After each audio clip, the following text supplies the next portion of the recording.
Previously in Old Town. The last few months have not been kind to the trio of Brit, Allen, and Fern. Having fled the Mad King's rule in King's Landing, they find themselves in disfavor here in Old Town. Brit was removed from the kennels, his boyar shut down, and left penniless. Allen and Fern shared similar fates, as Allen was dismissed from the service of House Hightower, and Fern was cast out from the court. This was all due to rumors that they were each sympathizers of the usurper, Robert Baratheon. War brought the pox, and Brit's wife contracted the sickness while tending the wounds of House Hightower soldiers. With no money and a desperately ill wife, Brit and his friends looked for a solution to their problems. Through Fern's contact, the group learned of an ill-gotten shipment of goods from an old foe, a merchant named Boyd. However, before the scheme could be put into place, Brit and Allen found themselves on the end of another merchant's ire. After haphazardly being recruited to dispose of a local drunk and bookmaker, John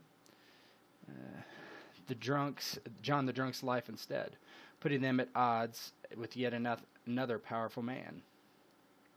In desperation, Brit and Allen left John in the gutters, covered in his own vomit, to waylay the shipment of Boyd. After defeating the guards, instead of finding riches, they instead found a babe crying in the back of the wagon.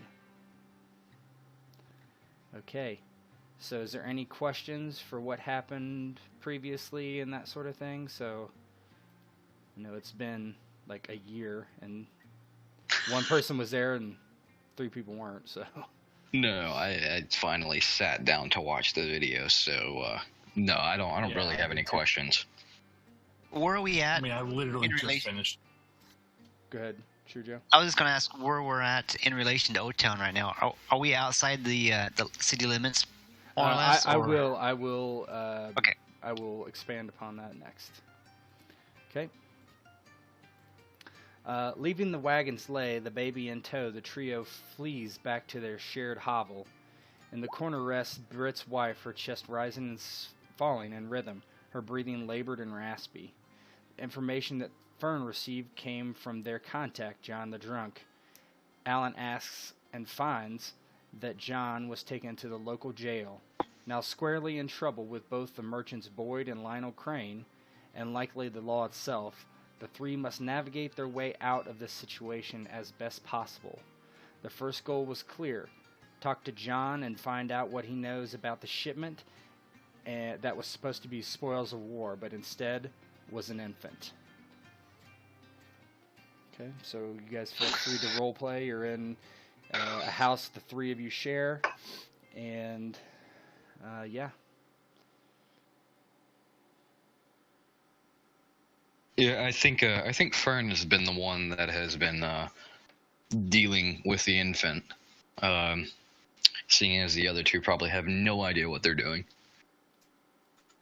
No, and then, to an effect, Alan suggested it at least once or twice to just dump it in a gutter. Well, Brit wouldn't let you dump the baby, put it that way. Even though he's not a father, he's going to be a little bit fatherly and try to protect the kid until he can at least get rid of it. Well, this babe must be important. I mean, think of it. It was in a shipment for all we know. It could be a smuggled highborn that we could use for ransom.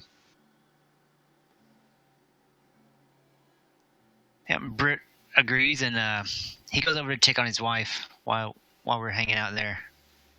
Yeah, as you look at your wife, she's very pale. Her breathing is very labored, and she kind of rasps every time she breathes, and makes you realize that you need to get coin in order to have her tended to as soon as possible.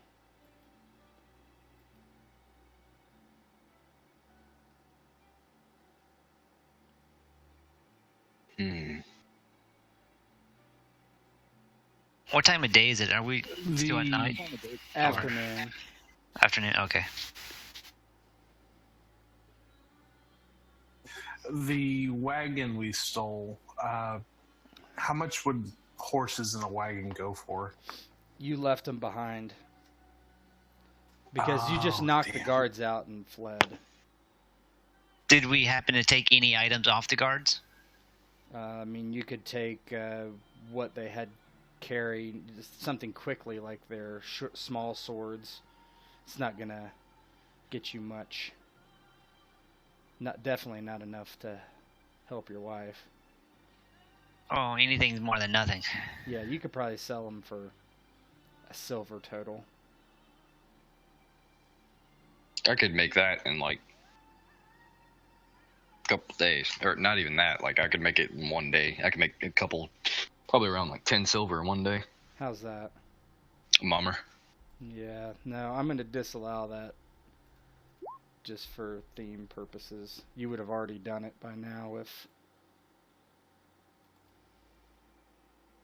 It could be that, his reputation's been pockmarked and shit. it's probably... Yeah, that would make sense. It's because, essentially, he's ostracized from anybody who can pay him money that would matter.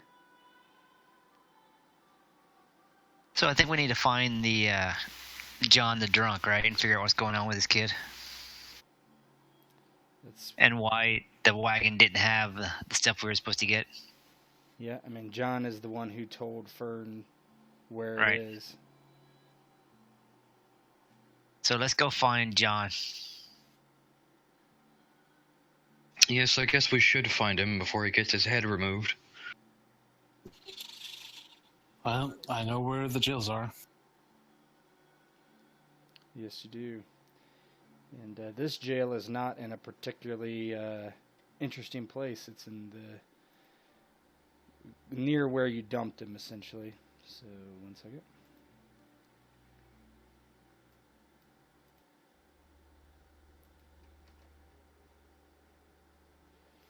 Okay.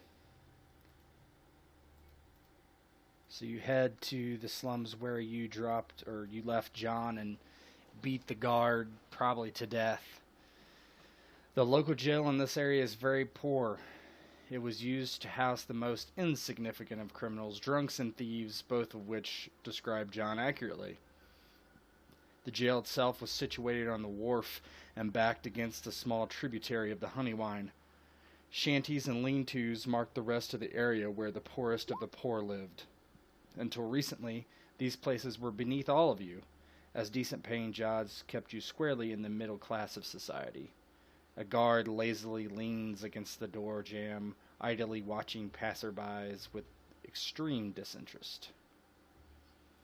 So you are, down the road a little bit, and you see the front of the jail from the distance.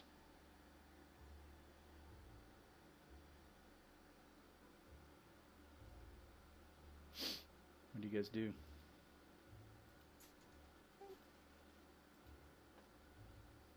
So what's John in jail for? Well, as far as you heard, public drunkenness and Okay. potentially beating that guard. Because you left a club nearby him, Right. And kind of ran away.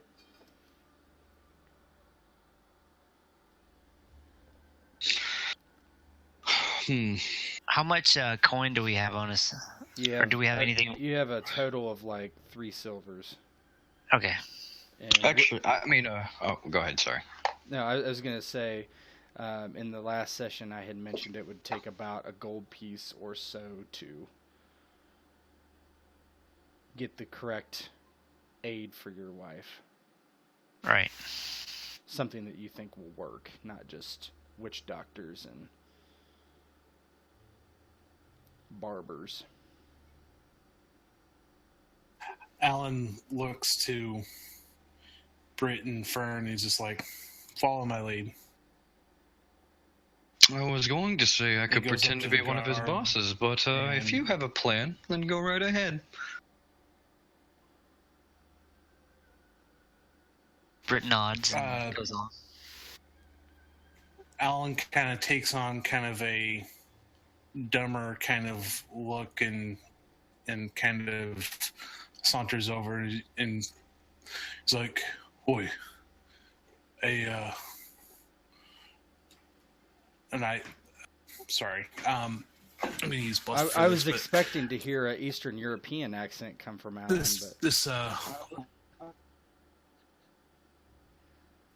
well, I'm just kidding. Go ahead. Yeah, don't ask me to try and replicate that.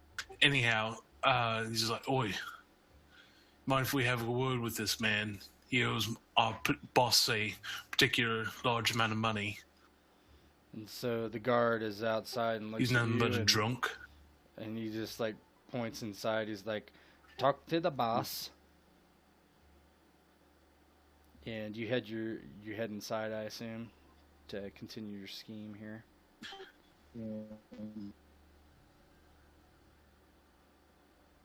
Chris, I think you're cutting out. Yeah, we'll go. Okay, that's fine. Yeah. Sorry. No, that's fine. So you head inside and... Sorry, what? No, I was just saying he directed you inside to talk to his boss. And I'm just speeding things up. Okay. Yeah. So you do head inside. It cuts out on my end, too. Yeah, no, that's okay. So when you head inside, you see a man sitting behind a small, what could be considered a desk, perhaps.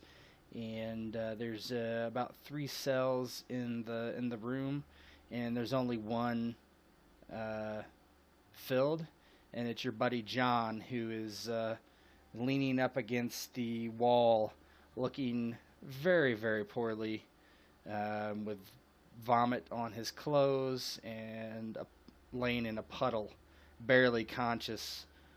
But as he sees you come in, he kind of flickers awake a little bit and sits up. And so, Rob, feel free to roleplay now. Boy. John kind of squints and looks at the fellows coming in. Goes back to rubbing his eyes.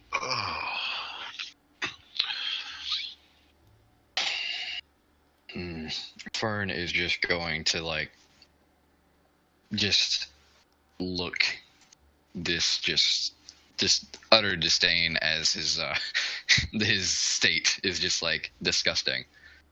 So yes, it is. So you said there was a guard inside? Yeah, there's a man just seated inside, probably the head jailer of this small jail, and then there's a guard outside, and you hear some rumbling in the back in the room. There's probably another person back there doing whatever. Right. Alan kind of saunters over to the guard and he's just like, "Oi, this man, he cheated my boss out of some money, and obviously he spent his ill-gotten goods on the drink. We just need a word with him. We promise we won't rough him up." The man is like, "You can talk to him through the cell. Go ahead." And then I just kind of nod Brit and Fern to go over there. Brit heads over and tries to pull John closer to the bar, so less chance of overhearing the conversation. yes, I think I'm going to roll something here, Tet.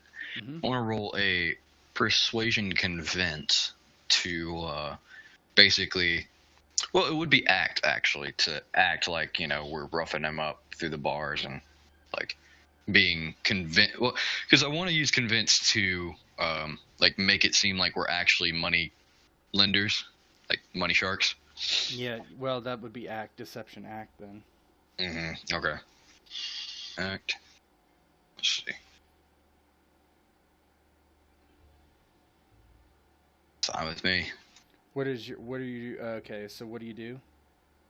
I kind of just go up to the bar and as Brit pulls John a little bit closer by his collar, maybe Fern kind of grabs onto his ear and puts a small blade to his ear and just kind of starts talking to it closer, being intimidating in a way, but not really. And that way he can actually speak to John without any problems.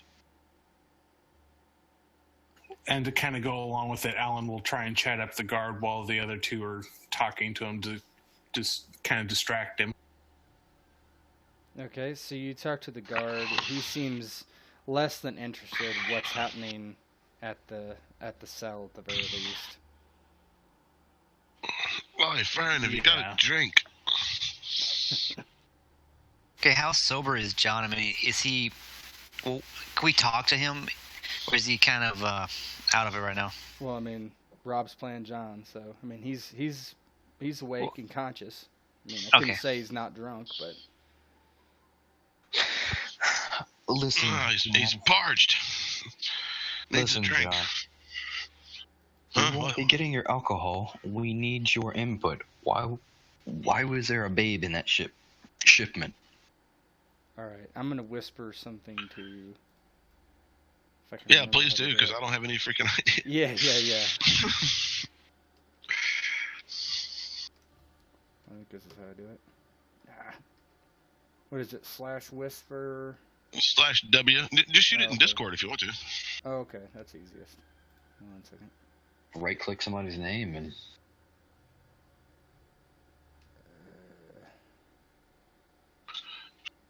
Now I'm confused. You're not online. Oh, he's never online. You just have to right-click his name and send him a whisper. I sent it. Got it.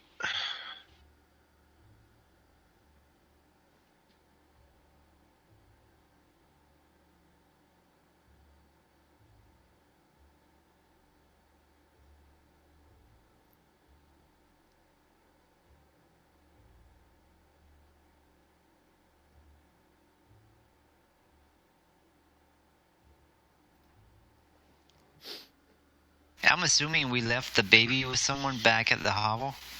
Yeah, you can assume you left it with another a friend of your wife. We'll say. Right. Mm-hmm. And John kind of shakes his head. Wait, what? Baby? What? Have you been drinking? No. That wagon was supposed to be full of spoils of war. Well, a babe could be a spoil of war. John visibly looks deflated. Christ, by the gods, what are we going to do with a baby? You can't drink a baby. Well, some cultures would disagree with you.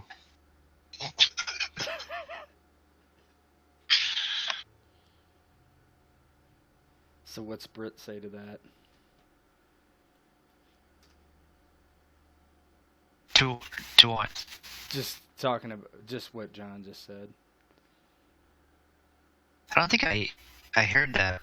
Well, Oh, he just said the spoils of war. Like he just thought it was Oh, spoils of war. okay. Yeah.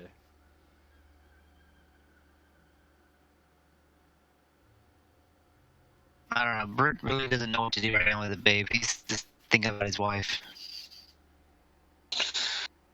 Well, I suggest we find out who that shipment was for and where it was going. Do you have any idea where that would have been, John?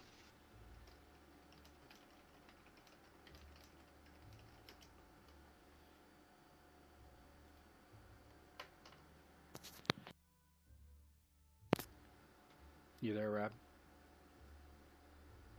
Oh, sorry, muted. Yeah, I was going to the merchant. Which merchant? Old Town seems to be full of them. It would help if you could narrow it down a bit. And if you do, we might think about letting you out of your cage.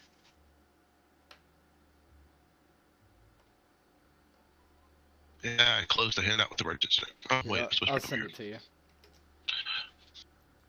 I'm asking all these hard questions. I'm sorry. Going to Boyd. Yeah, Boyd. So, and for you that don't remember or didn't know, Boyd is like one of your arch nemesis, but he really screwed Brit over by basically taking over his bow making business and basically put Brit out of business, which is one of the reasons you guys are so destitute. And Yeah, he's cheating me out of dice. Right, and he cheated you in dice. Yep.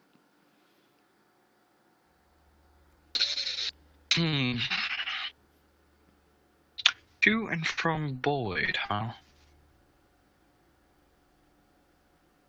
But he got Well. this information from Lionel, the guy who tried to kill John, because Lionel was trying to do something with it too. It looked like. What does Boyd want with Babe?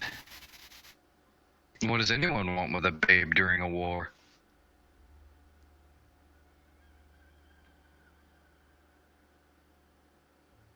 I said we try to sell the Babe to Boyd and see how much this kid's worth. Say that again. You're cutting out a little bit. I said try to sell the Babe to Boyd, see how much the baby's worth.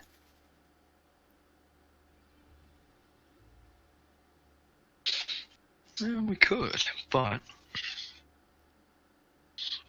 we can't just sell a useless babe. If it's just some peasant bastard, then, well, A peasant's bastard wouldn't be in a wagon. you never know that. Babies With can be dogs. found in odd places. So as you guys are talking, the guard kind of finally looks around Alan. He's like, "Hey," he's like, "Enough chatting. Scram, would ya?" Well, my good man, it has been fun, but our bosses do believe that we will be needing to be taking this man.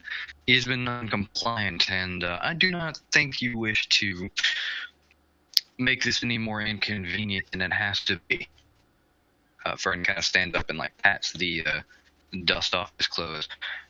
I shouldn't have to bring up the fact of who I might work for. The man just throws up his hands and he's like, "Never seen a pretty boy like you down here before. Would reckon you Yes, don't." and if you don't want to see more of me, then you'll be letting this man out. Otherwise, I'll be sending men down here that you don't want to see. And, yeah.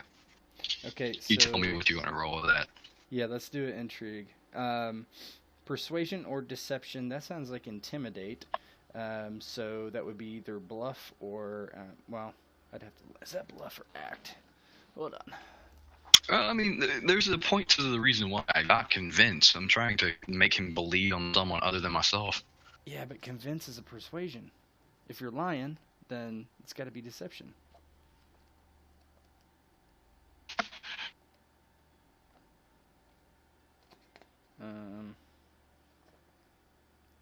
I would guess bluff. It is either. So, so you can roll deception bluff if you wish.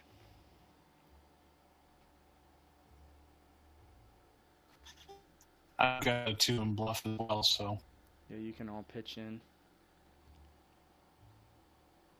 Now, do I roll it or do I just give him a plus? No, you would all. This is one of the ones where I ask for a certain amount of successes over a certain amount of rounds. You have 2 rounds to get a certain amount of successes. Well, before you were gonna do that, I was gonna do coordination to give you a boost, but Well, if you're gonna roll, you can't coordinate as well. But John will get in on it and act scared. okay.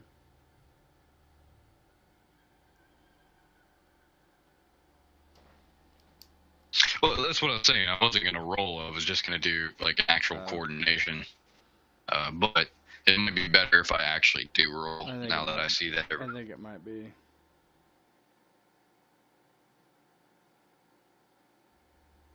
Oh yeah, easy. Okay, John can roll too. Yeah. Oh wow. Oh, wow. Oh no, I'm shaking in my boots. Yeah, the guy just kind of like waves his hand. He's like, "Fine, fine, fine. You know, just get rid of this fool. Save me the paperwork anyway." And he walks over with a key and unlocks the the cell and pulls it open and just like grimaces at the smell and like his state, and he's like, "Get him out of here." Part of an act, Alan just roughly picks or grabs him by a collar, shoves him standing up, and then starts pushing him out the door. Brit will assist with pushing out the door to make sure he doesn't fall over. And Fern will step over mysterious viscous fluids on the floor. That one's fine. There's more alcohol in there than barf.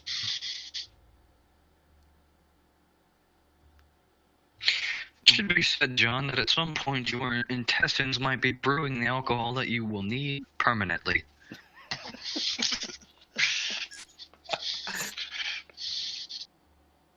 Alright. So you step outside the jail and the sun assaults John's eyes. And yeah, now you're pretty much where you started with this fiasco.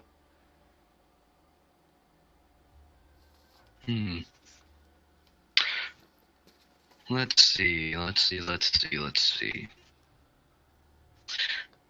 Well,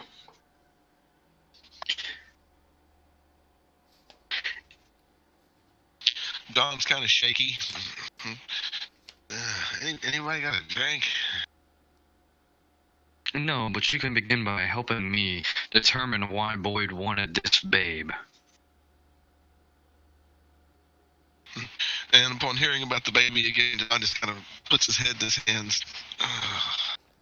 There wasn't supposed to be a babe there. It was supposed to have stuff. How are we going to get paid? Now, let's not panic. We still might have a payday about us, but we do need to see Brit's wife.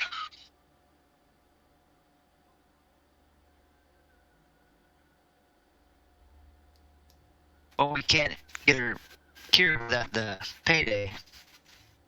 That's the only reason I'm going along with this. Yes, but we might have the biggest payday of them all. We don't know. Or it might be just some random babe. We need someone to go talk to Boyd to find out. Well, it would be tantamount to suicide if I walked up just to speak to him.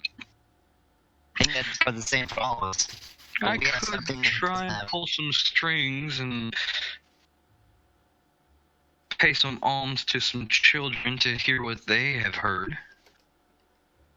And get the knowledge of the underground. Boyd's bound to have his hands in some nefarious deed, and if we can catch him with his hands, well, his britches around his pants, then we can raise the question of the babe in a favorable position. Perhaps when he's doing one of his little boys, I assume. Any man who cheats at dice will cheat at the devils themselves.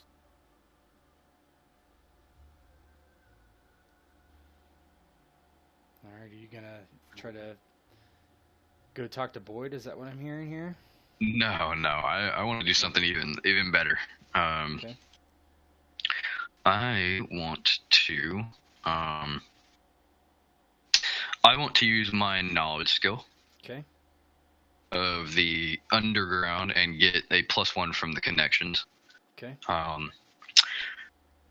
With the knowledge focus, that makes it 8d6, and the knowledge roll is an 8d6 keep, because you convert all bonus die to test die, and the connections would just give me another D, Okay. basically. That's fine. You can roll it. And I'm gonna roll it in the bracketed thing because it doesn't translate well otherwise. And this, to be clear, I'm using like something similar to like not little birds, but maybe just like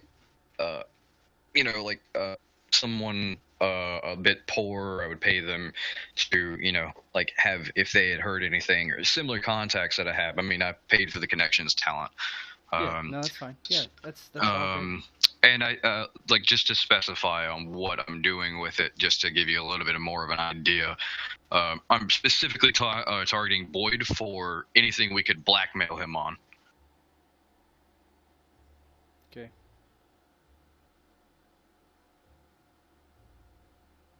So we have like a talking point, basically. Okay.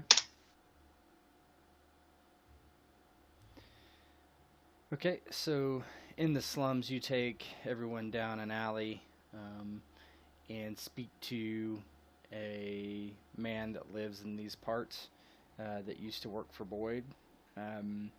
He tells you that he tells you various things he knows about Boyd, which none of them are really a secret.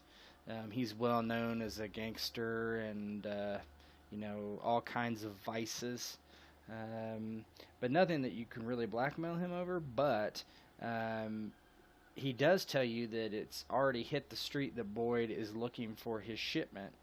And if anybody is to bring the shipment back to him, he will pay them with no questions asked. How much will he pay? Brit ass. The man doesn't know specifically, but he says, "It sounds like a good sum, sir." What? But why? Is there a way you could get word to Boyd, my good man? And We're not exactly on good graces with him. Yeah, he's We like, have something that he might want. yeah, he nods and he's like, "I can get word to him for you, Fern."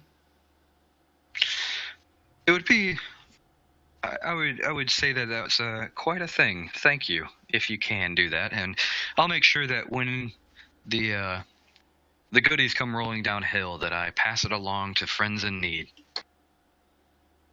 And he shrugs a bit and he's like, "I'll let you know. Should I come to your home?" No. We'll meet up again in a day or so, or however fast you can get that information to us. We don't need you being tracked back to our place of residence. He shrugs and he's like, "If you're worried about Boyd, I'm pretty sure he knows where you live." Fern just looks a little disgruntled at that and is like, well, How about we just keep Boyd away from knowing that you're working with us for now? And he kind of like scratches his chin. He's like, "Well, I can see if I can go through an intermediary, but he's going to ask that person who is talking to him, and they're going to say Fern." yes, well, I'm not exactly intimidated by Boyd. Your contact kind of rolls his eyes, and he's like, "Uh-huh." He's like, "Well, how about this? I will send someone to come get you once I have an answer for you." Yes, that would be favorable, thank you. And he kind of looks at John, and he's like, "This one stinks." And Yes, we've been thinking about throwing him in the honey wine. Maybe some of that honey will wash off on him. Or maybe he'll just drink it all up and... And he says, "Well, maybe he'll just drown," and kind of laughs. John's visibly got the DT. He's kind of shaking. All right, see you guys. This is gonna work out. Let's go get a drink. Not yet, John. Not yet. He's going to be functioning a lot less if we don't get him something. Yeah, your contact nods and steps away, and he's like, "Until I have a word for you," and then kind of departs. I don't like this. Well, what other choice do we have, Alan? We don't, but I thought I would say it before I die. I don't plan on dying. I'm a lot more useful than most of you. Yes, your tongue is well known up and down the streets. Well, In more ways than one. I'm sure that it's tasted many a noble woman more than you have. So as you I imagine it tastes like shit. Go ahead. Sorry.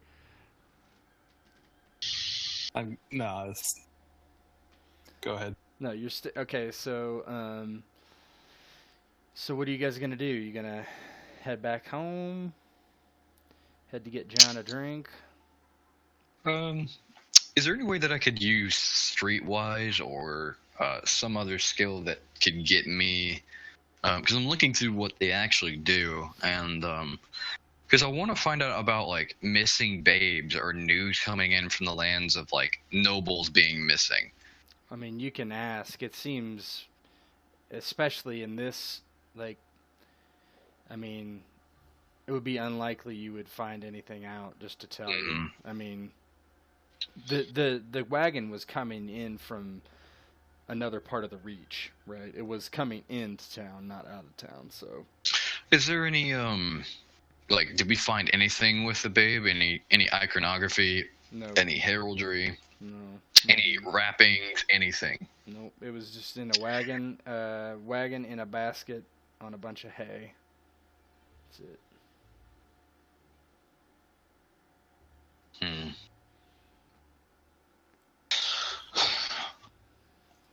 Alan looks to Brit and he's like, somebody should watch the house. I don't trust this man. Yeah, someone needs to get John cleaned up too. And then we just need to wait until we hear Not back it. from Boyd. I'll go watch the house. Fern, I believe that you're a dandy. You like to smell clean. I'll leave it to you. And I don't take kindly to insults, Alan.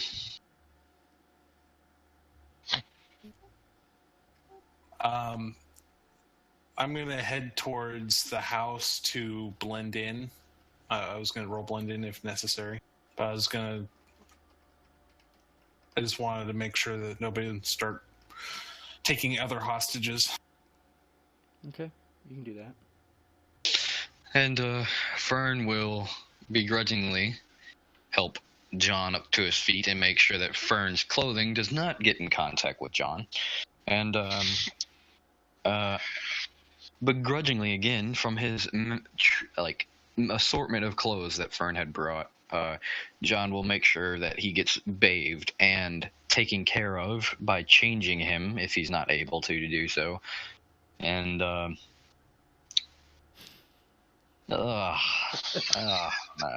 So Fern's much bigger than you, right? Or I'm sorry, John's much bigger, and he like kind of throws his arm around you. He's like, oh, you know. Hey, buddy. Yeah. Always liked you, Fern. Yes, well, let's do well to not have you. And he's just like turns his nose up. I do not enjoy this, Brit. You owe me. And he takes him off to go get washed up. Okay, Britt's gonna head back home too to check on his wife again. All right, you head back and With alongside Alan, so I'll be tracking next to him. Yep. So John and Fern kind of take a little detour to get John cleaned up, and Alan and Britt head back to their house. Nothing seems out of place there. There's no one watching the house as far as you can tell. And soon John and Fern show up, John smelling much better and Fern smelling much worse for his efforts. So, well, Britt goes over to inspect the babe again just to stare at it for a while. So Britt walks over and kind of looks down at the baby, who amazingly has red hair just like he does. And your wife's friend named Margot hands the baby off to you, and she's like, I should get going, Britt. Here is this child. And she kind of like shrugs. Britt takes the kid for now. And thank you, Margot. Your kindness is much appreciated. And she just simply nods and departs. Not an enjoyable one, her. She's a little bit of a beast, too much of a beast for me. Yeah, she's pretty dumpy. Brit takes the babe. A much improved John walks over and looks at the baby, wrinkles up his forehead. And this is all that was in the wagon? That is all that was in the wagon. By the gods.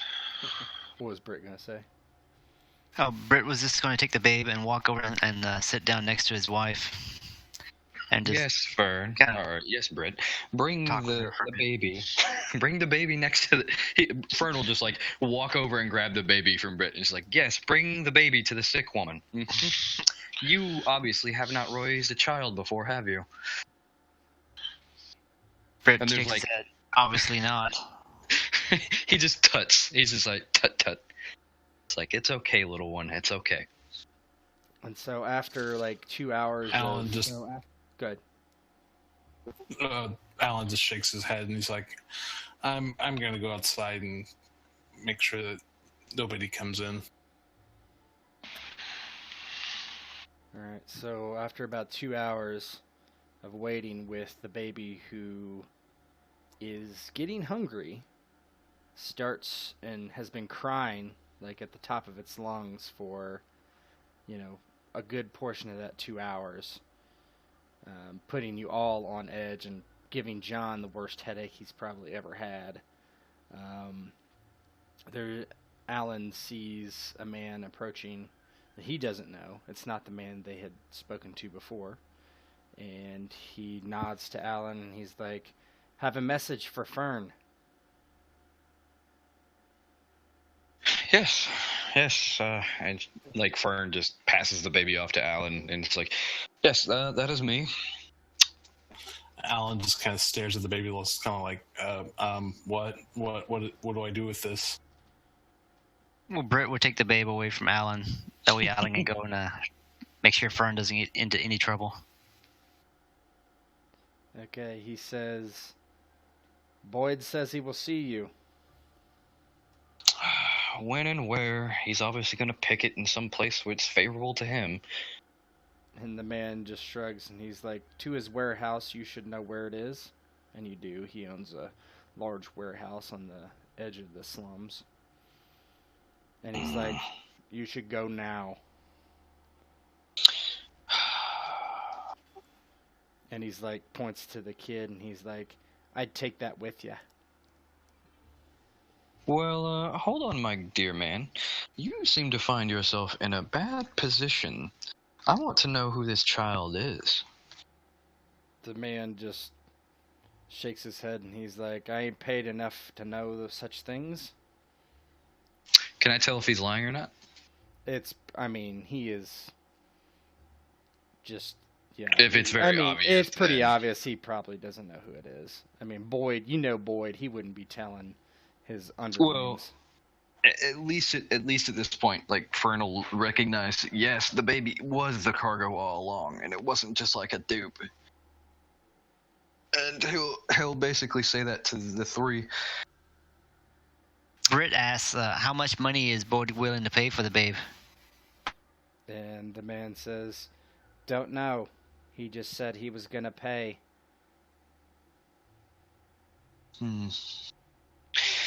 Well, seeing as we did save this babe from its original captor, we should be looked at favorably. Now, it should be said that we probably shouldn't go in there with just the babe in hand. Exactly. Alan, are you particularly good at being, well, not seen? He just kind of gives a lopsided smile. Good. Here, take the screaming bit. No. Yeah, no. He says, he thinks for a moment. He says, first, we might want to find some way to shut this babe up. Maybe a fresh teat or something. Any of you know any milkmaids by now? Or You can give a knowledge streetwise roll. That would probably work. sweet. Would I get one more for connections? I would. Yeah. Yeah, I'm sure. But 19's plenty. So you do. There's a woman down the street that, she's not a milkmaid. You know that she was formerly pretty recently a wet nurse for a wealthy woman, so she should have ample supply still. Well, John, I need your assistance. Escort me down to this woman's house, and I will aid the beast. I suggest that Alan and Brit, that you lock up the home, and let's get ready to go meet with Boyd. Not exactly who I'd wish to speak to at this time, but...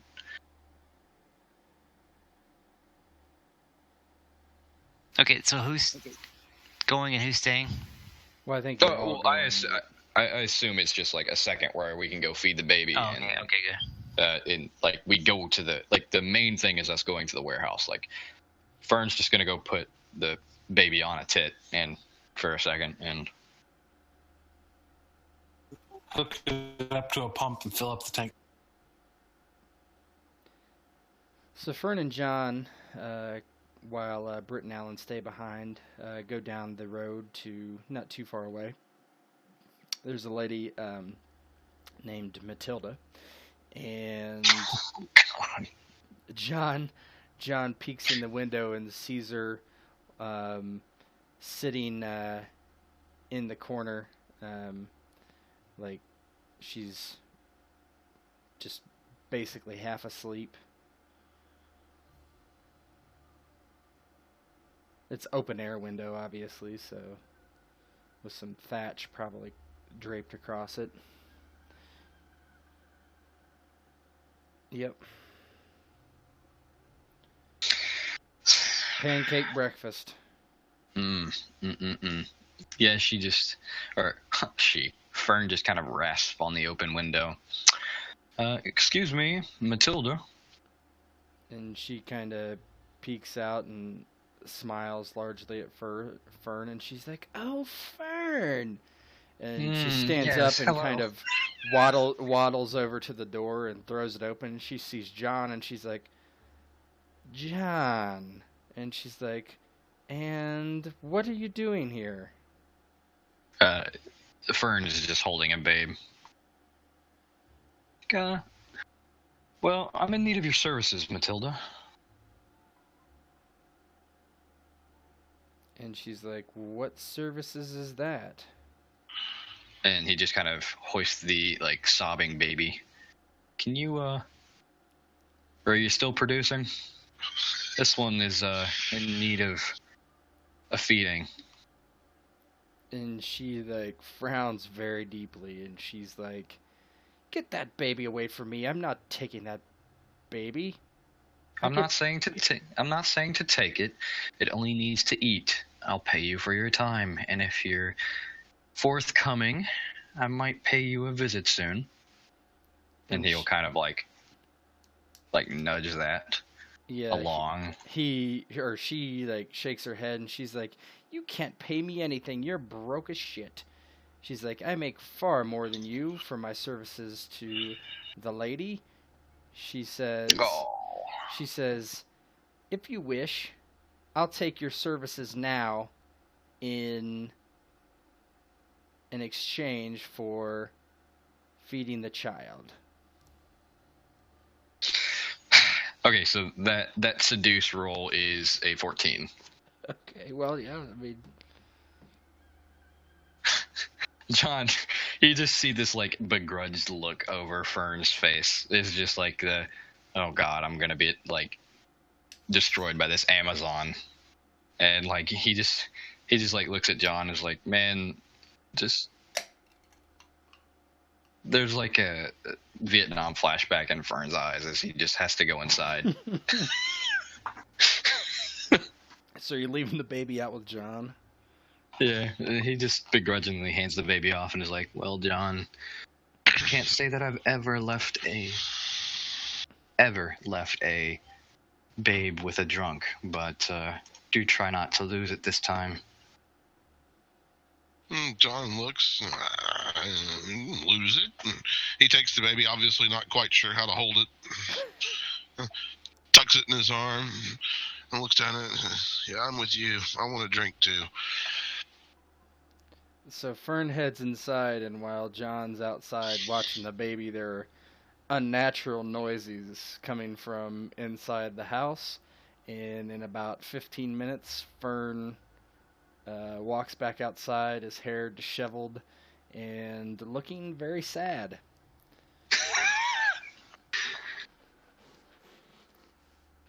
Like, he just, like, shudders. He's just literally just not okay. He was the one. John hands the babe back to Fern, kind of a wry smile. At least I'll be sober in the morning. John, now is not the time. Now is not the time at all. And he then passes the baby on to the wet nurse, who should be pleasantly satisfied. Or not, I don't know. No, she's pleasantly satisfied. Roll endurance. Yeah, roll endurance.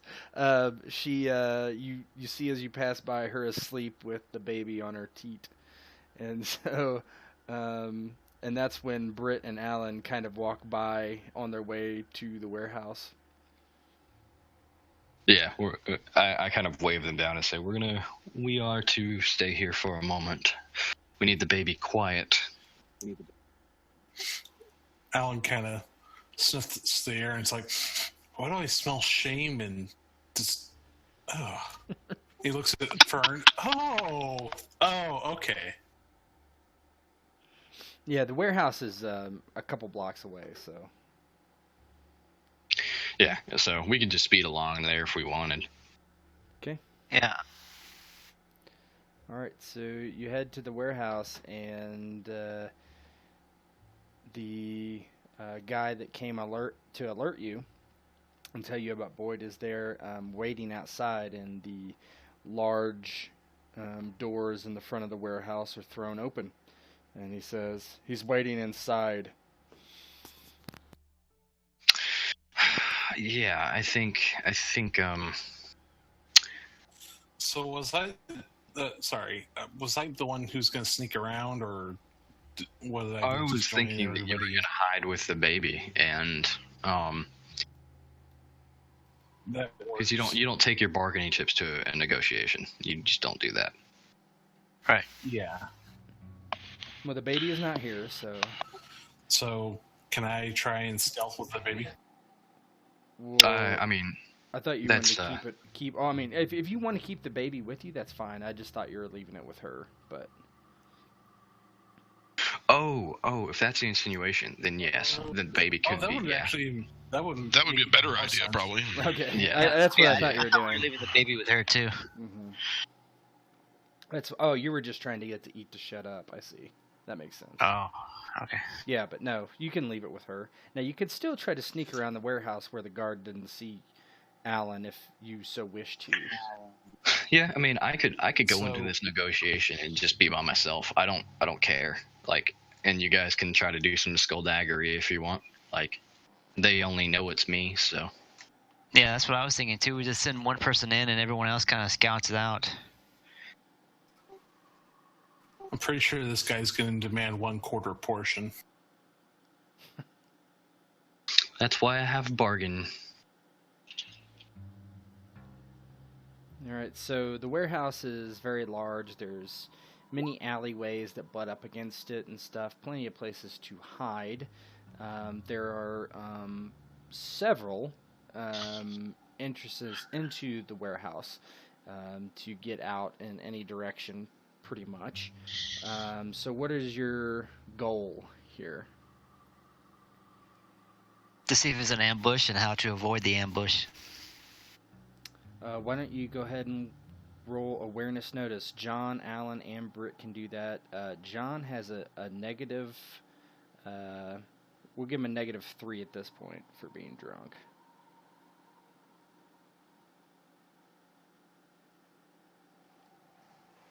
Is it just in his bloodstream now? He's just always drunk? Well, it's only been several hours since. Yeah. So, Alan, as you kind of are circling the warehouse, you don't see any obvious signs of ambush. You do see guards posted here and there, but nothing that clearly shows someone is going to jump out and kill you from the outside, but the inside of the warehouse, well, you don't know. Now you can try to you can try to enter the warehouse from another point and do the same if you so wished. But you would have to enter the warehouse. Sure, I'll try and sneakily enter it. Stealth sneak. Are you going to bring John and Brit with you?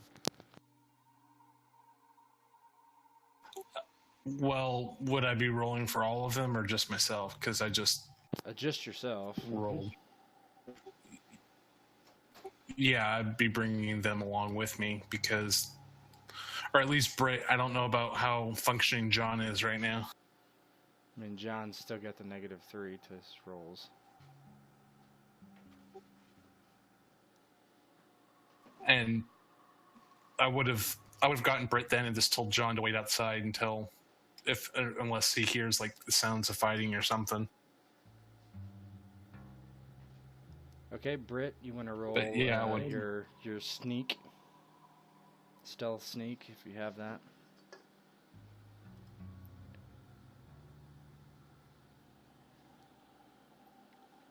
Okay, so John kind of is left out in the alleyway as you guys open a smaller door that accesses the warehouse and peek inside. This place is absolutely gigantic, and there's crates and boxes and all sorts of things just about everywhere. You don't see any, you're looking around, you don't see anything real obvious. You do hear in the distance ferns, or you assume ferns, steps on the hard floor, wooden floor, and you hear Boyd's voice echo out, "Look who it is. Fern. Haven't seen you in 6 months." Yes. Well, I try to stay out of the dealings of today. Try to keep a low profile. It is not a very ample climate for me these days, and he kind of like rustles with his long locks. And Boyd just kind of looks at Fern with disdain and says, he's like, I thought you had sold your ass by now. Heard you had no money left. Well, I have other talents than just my body, Boyd. Some of us lack that, and maybe you should think about that. And Boyd just kind of half chuckles, and he's like, I'm guessing your friends are skulking about someplace. He's like, there's no way you would have captured my wagon on your own. Oh, on the contrary, we had no business with your wagon, but someone did. And Boyd nods, and he's like, he's like, Lionel Crane, I assume.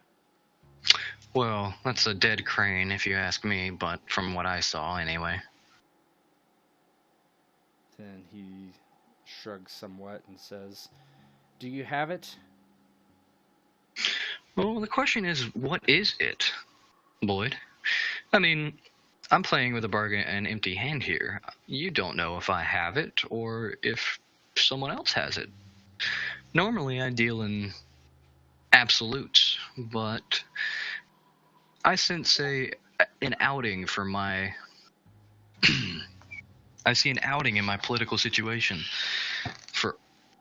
at least for my own. Boyd shakes his head. He's like, you don't need to know. You just need to hand it over, and I hand you the sack of gold. Sack of gold? He just says out loud, what? He's like, a sack of gold. He's like 3 pieces. He's like, that'll feed you for, well, ever if you're smart, but you're not. So, for a while, you can split it with your miscreant friends. I think I'm going to try to haggle with him. Or at least, Jeez, what is the... fuck. Haggle would be bargain. Yeah, it would be, but I'm thinking. And before you speak, and Boyd's like, but I can triple what I give you if you do something else. Well, I'm in dire needs. What is that? Take the child away from here. Hide it. Keep it hidden. And you would trust me to take care of a thing like that with your money? Boyd, you're asking a lot of me. I mean, we once upon a time did have problems amongst each other. He's like, it doesn't matter. At this point, the child just needs to go away. I believe you'll do what you can for money, and there's nothing you need here now. Well, if I'm going to do such a thing, Boyd, I need you to tell me something. And this is where I need you to tell me who that child is. Boyd says, I don't know who the child is, but I know I was paid a lot of money, and more importantly, threatened by someone who could even ruin my reputation. And he kind of laughs, and he says, and easily kill me. And so I promise to do what I'm asking you to do, but not through myself, of course, through intermediaries. Keeping yourself at distance from the situation. I like it. There might be a solving to our quandaries, Boyd.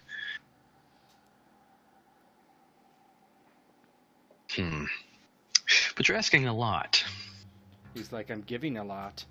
You'll be I starved want within triple, a month. and I want a ship passage for 5 souls. And the information on the biggest healer that you can give, or the best healer that you know of. Are you sick? Catch a venereal disease from some rough and tumble soldier out there? No, more like your wife. But he laughs at that. But insult aside, Boyd, there are circumstances that I need to have taken care of, and if you wish this babe to have proper compensation and raised properly in a distant, far-off land, and to get my patronage for that time, I'm going to need, well, more than just double of 3 gold. If I'm going to take this babe off somewhere, it will be to Essos, and I need to pay for passage, which means I also have to pay passage for everyone there. I have to buy a home when I get to Essos. I have to start up a business for myself and raise this child as my own or as Brit's. I assume you know Brit. He's like, oh yes, used to make fine bows. Now I make those bows. Yes, and now you do, and that's a sad thing. Now, you want this child away, why can't we just have the extra ability, and you can even stay in contact with me that way. You can know the whereabouts of the babe and retrieve it at any time. Boyd shakes his head. He's like, you can't take it to Essos. It has to stay in the Reach, but far enough away from here to remain hidden. I don't know why. These are the rules given to me. Well then, the deal still stands. Double is not good enough. I need a healer. He's like, I can put you in contact with a healer. I can pay you triple. But I need something else from you. If you want the boy to be safe, and you want yourself to be safe, you and your little band, well, you need to take care of a problem that, well, it is both of our problems. Lionel Crane. Oh, he's not dead. Well, it seems that, Oh, he is not dead. Lionel was not with that wagon. Right, that was Boyd's wagon that you ambushed. I thought Lionel was the one that died, and Lionel was the one that was trying to kill John, who is both looking at the wagon. Lionel is the one who tried to kill John, but he sent a guard that Brit bumped over the head. Yeah. Okay, so that's just me being not involved. No, that's okay. So Boyd's like, I know he is heading out of town. I know when, I know where. He should be lightly guarded. You take him out. Of course, not you. I'm sure you'll recruit Alan or Brit or one of your other friends to help. Take him out, and then I'll pay you triple. What do I get for doing this, Boyd? Is this other than the coinage in that? Do I have the capabilities of being being employed by you again?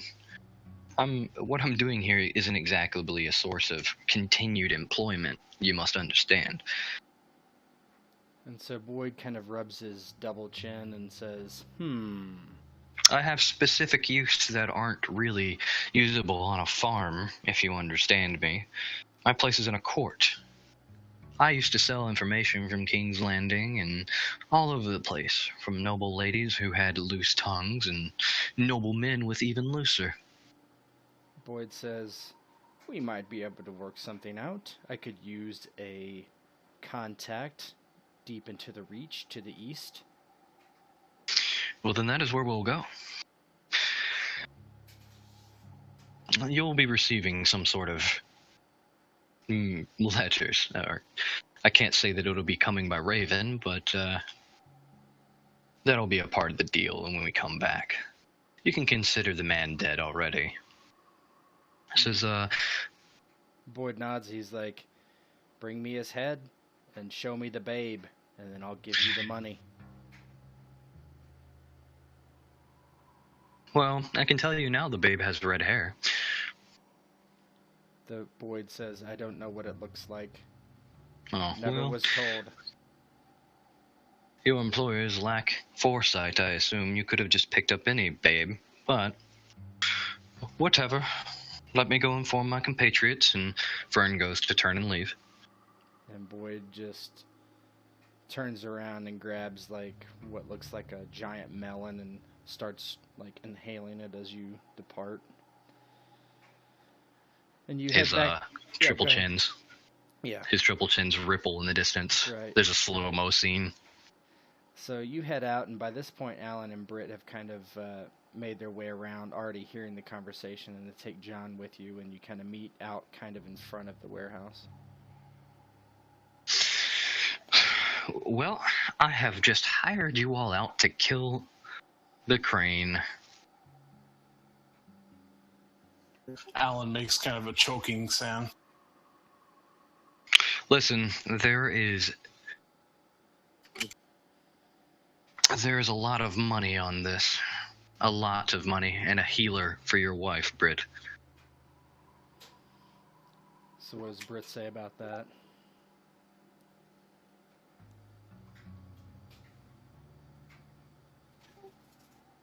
AFK 1 second.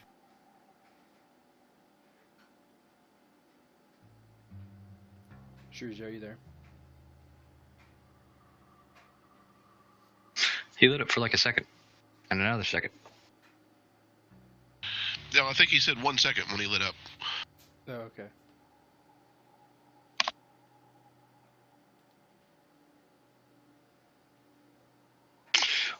Could I roll knowledge education to learn anything about Crane's house or Crane himself, or? Yeah. I mean, you can. You can roll that, and you can just go on the wiki and look at House Crane. Yeah. They're a real house. Yeah, I just wanted to roll knowledge education. I paid for it. Yeah, that's fine.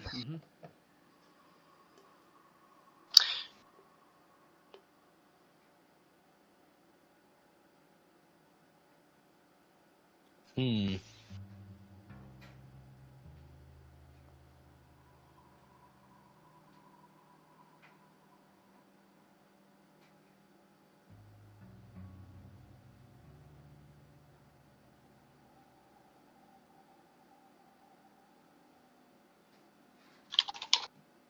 Okay, I'm back. Sorry. Yeah, that's Alan. Sure, Joe, you there?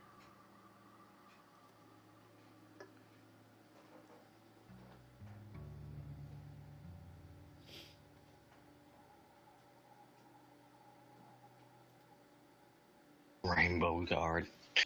Oh my god. Like, how much of a dandy do you have to be to have a unit of guards called the Rainbow Guard? I forgot that was even a thing.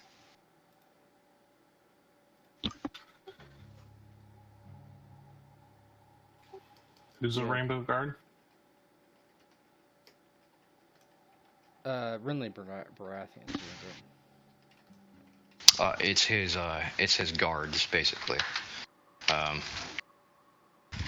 It's like his King's Guard, essentially. Like Brienne of Tarth was a part of it. Loras Tyrell, too.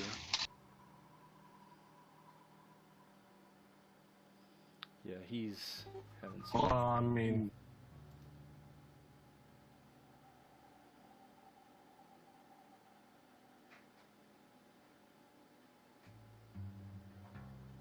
Hold on, guys. So are we on a brief intermission? Well, I'm just trying to get Shuri Joe back on. He can hear us, but we can't hear him. He needs to leave and come back in the Discord channel. Like, yeah, that's what I told him. Okay, he just dropped off. You can hear me now? Yep, can hear you. Okay. Okay, I've been talking, but I guess you guys haven't been hearing what I've been saying. I didn't hear anything since Okay. the whole conversation.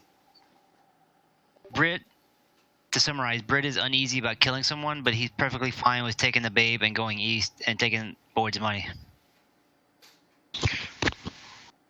well, it's unfortunate to say, but Britt, sometimes you have to make compromises for things that you have, unsavory things. Now, I haven't even told you how much this would be. This is 9 gold dragons to take care of a babe and a healer, probably a maester knowing Boyd.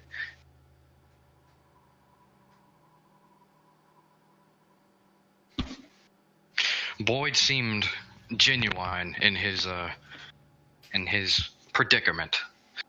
And this is coming from on high, higher than Boyd, and someone more important than that fat slob.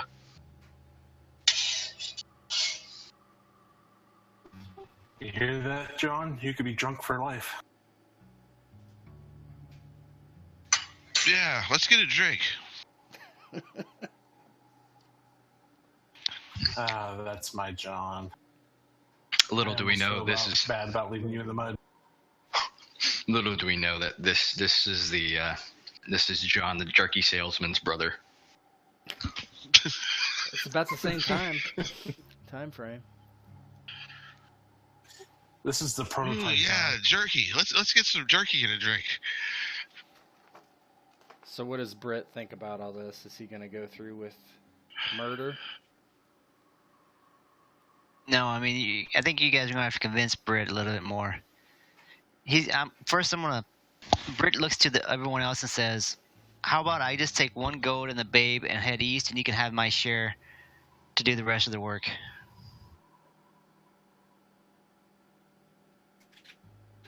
I don't think that that's quite the deal.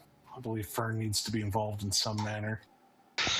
Unfortunately, Britt, you're gonna have to help on this one. We aren't gonna be doing it alone, and if you want that healer, then you have to make a compromise. And there's enough money in here for you to get your full 3 dragons.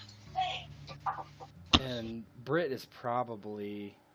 Him and Alan are definitely the best fighters of the 4 of you. Easy. Britt's pretty good with the bow, so... Good, because I was looking at my archery skills. I don't have any.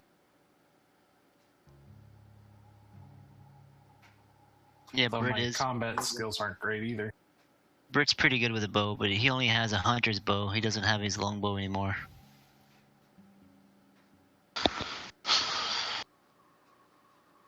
Well, like Okay, I said, Britt. Brit finally gives in. I'm assuming you guys are going to convince him to do it, and he has no other way. Listen, what's one life for another?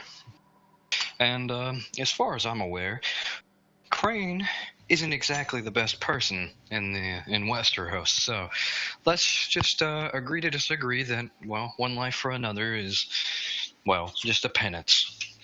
And what's one bastard's uh, life for the life of a woman who deserves to live?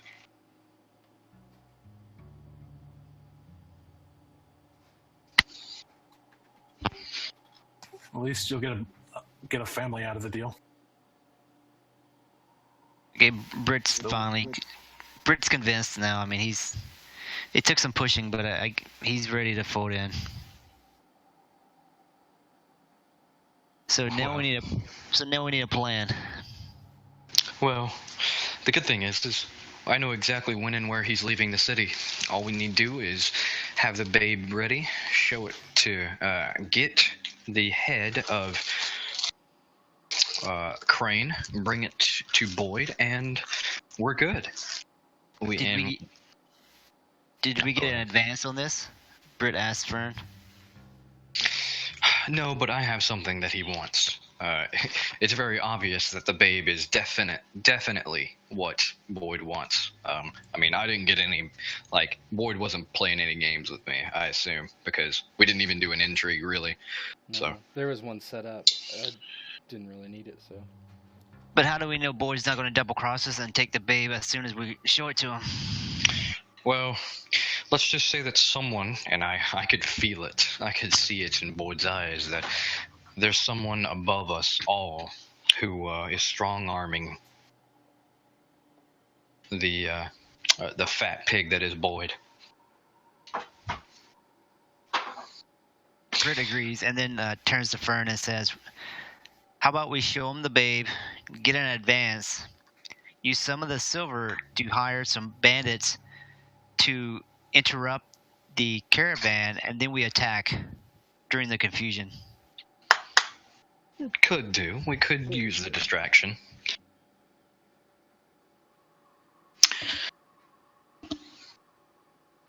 Could do. As I hate to take out of the pot, I agree that while I consider myself decently skilled with a blade, I'd rather have somebody watching my back who I know is at least being paid. Yeah, I assume we could find some. And that way, if it goes wrong, we could always push the blame on them.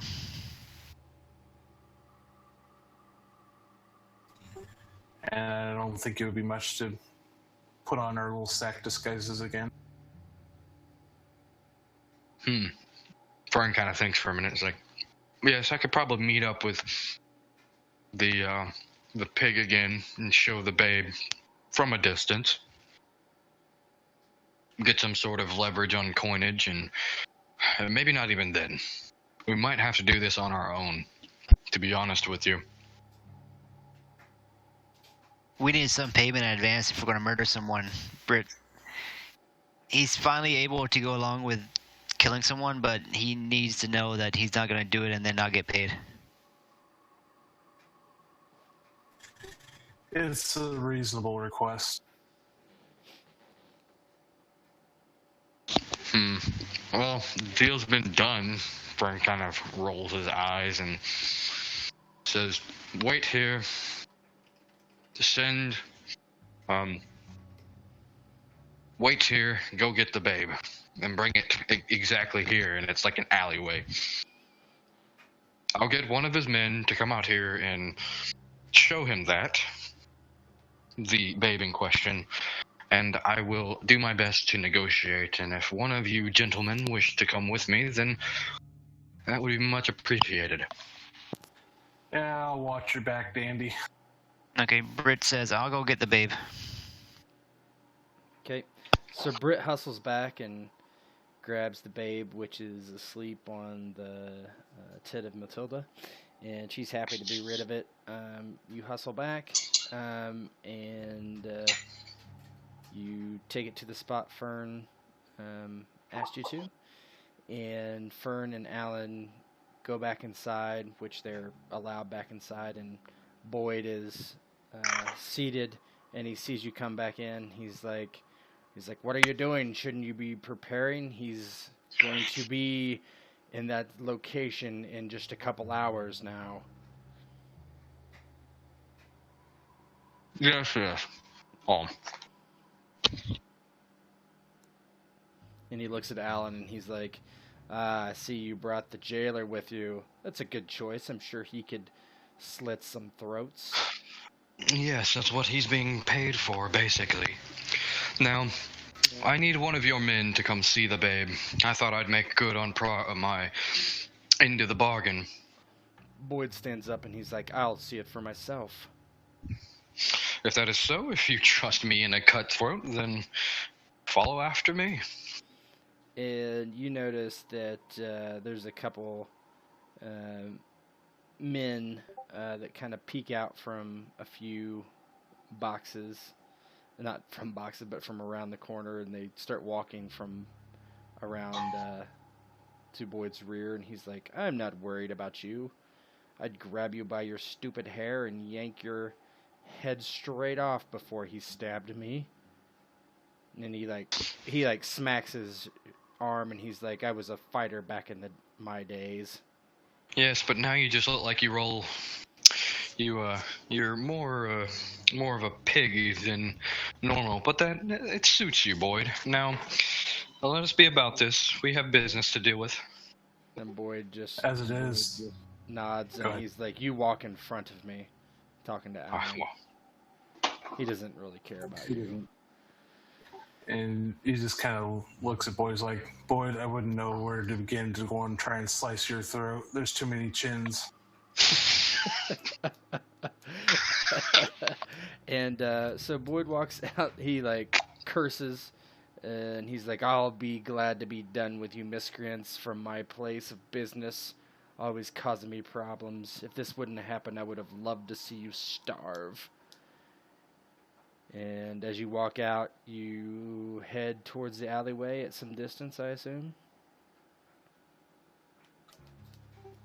Yeah. And Brit, yeah, go ahead. Brit's there holding the babe, waiting for. And so he sees Brit, and he's like, look, John and Brit, you have the most ridiculous set of people I have ever seen. And he's like, I see the babe. Good. Now go do what I told you to do. yes, about that. John says hi to you too, Boyd. And Boyd, just shakes his head, and he's like, you haven't made me any money in months, John. You're lucky I haven't caved in your skull by now. John sort of looks non-impressed. We need a dragon in advance if you can help it. And he looks, and he's like, why? Well, think of it as collateral. I mean, Brit here is being non-committal and needs some persuasion.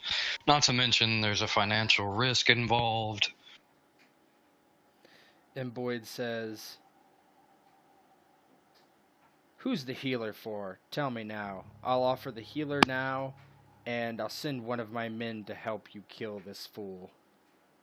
But you'll get no money from me until the deed is done.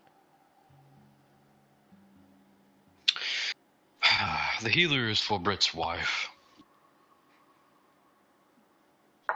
And he's probably 20 feet away from Brit at this point. He's like, sorry to hear that, Brit. Brit just keeps his mouth shut for now, And he's like, realizing that he wouldn't be in this situation if Boyd hadn't taken over his shop and shut him down. yeah. And he's like, I can have a healer there within the hour, but you must hurry. My men will stay with you to make sure that you honor your part of the deal and assist you. But no gold. Brit shakes his head as seeing it's an acceptable deal now, even though he's putting a lot of trust into someone he hates. Well, he said he was going to send the healer to your house immediately, so. Right, but I still don't think Brit trusts Boyd that he's going to keep his word, but Right. he doesn't really have a choice right now.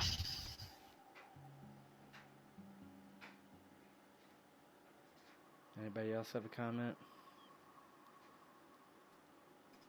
No, I do not.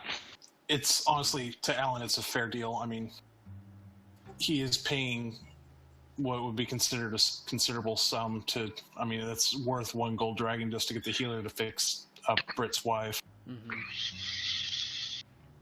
Okay, so you all head back to your house to plan and get ready and wait for the healer. And within about an hour, she does show up. It is a woman. It's not a maester, as Fern had hoped. But Fern knows this lady. She is probably the most well-regarded healer in this area of Old Town. Very skilled. So it's not just some bull crap, obviously. Also very, very expensive. It would be who Brit would have chose to actually work on his wife, if because he doesn't know who the maesters are necessarily. So she walks up and kind of tosses her hair behind her head, and she's like, "I've been sent to look after the lady." Brit takes her and escorts her quickly over to his wife. So she spends a few moments examining her, like touching her forehead with the back of her hand, like holding the nape of her neck and looking into her eyes and throat and that sort of thing. And she drops the stack she has and pulls out this basically what looks like salve, just this thick gunk.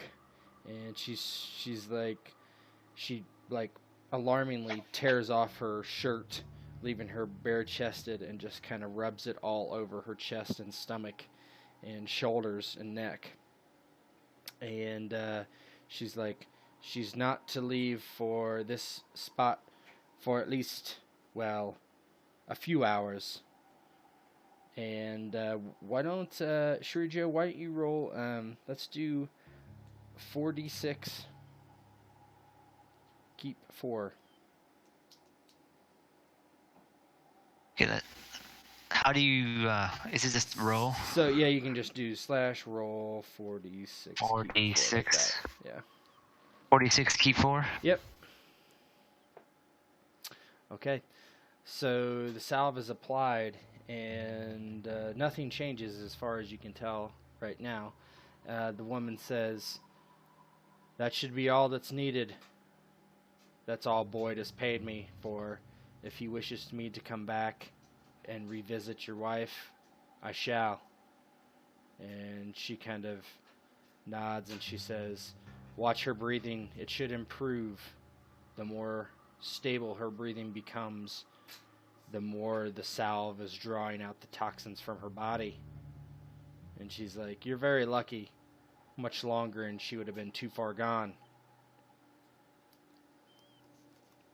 How much time do we have before we have to find Crane? You've got like an hour and a half. So we basically need to kill him before we can really see if it's going to work or not. Yep. Okay. Alan goes over to Fern and he's like, we all know that you're not going to be participating in this raid, so I suggest you keep a dagger and you keep the baby. You know what to do if the time comes where you're pressed. Are you suggesting that I slit a babe's throat? Alan, how could you? Suggest that if you're going to want to keep your life, you protect it any way you have to. Well, I'll be sure to do my best. Besides, I have ways of staying out of the area. I have Brit. friends. Brit heads over to talk to Alan and Fern, saying, "I don't think the babe should come with us. We should keep the babe away in case something goes wrong." Oh I think yes. Fern should stay with it, and with the babe and with your wife. I think that'd be the safest place for them all to be. Brit nods in agreement. Well, now we've got a plan. Come on, fellas, let's go get a drink. Drinks are for after. Maybe Crane will have something special on him. John is a simple character. He has a point, and it is to get as drunk as possible. It's like Oh, in real If life he 10 does it years ago. spectacularly. If you want John to function, he's got to have fuel. Once you get paid, John, you can spend the next month in the bar. Now you're talking. I'll actually. Oh, never mind. Okay, so Fern's gonna stay behind, Mm-hmm. and so the guy that was given to you by Boyd, like, waits impatiently outside, and he's like, "We have to go do this quickly." That's what Boyd said. Okay, let's go then. I bring out masks for all of us. I assume it wouldn't be hard to take some sacks and cut some holes. This is exactly what you guys did last time. Okay, so that makes sense. So you all, Exactly. yeah, that makes exactly 100%. So you guys, being the most amateurish murdering posse in the history of the world, take your sacks that you used before and put them over your head and give ferns to John this time. Oh man, I was gonna do the scene from Boondock Saints where he cuts the mask all up. Oh, God. Anyway, never mind. All right.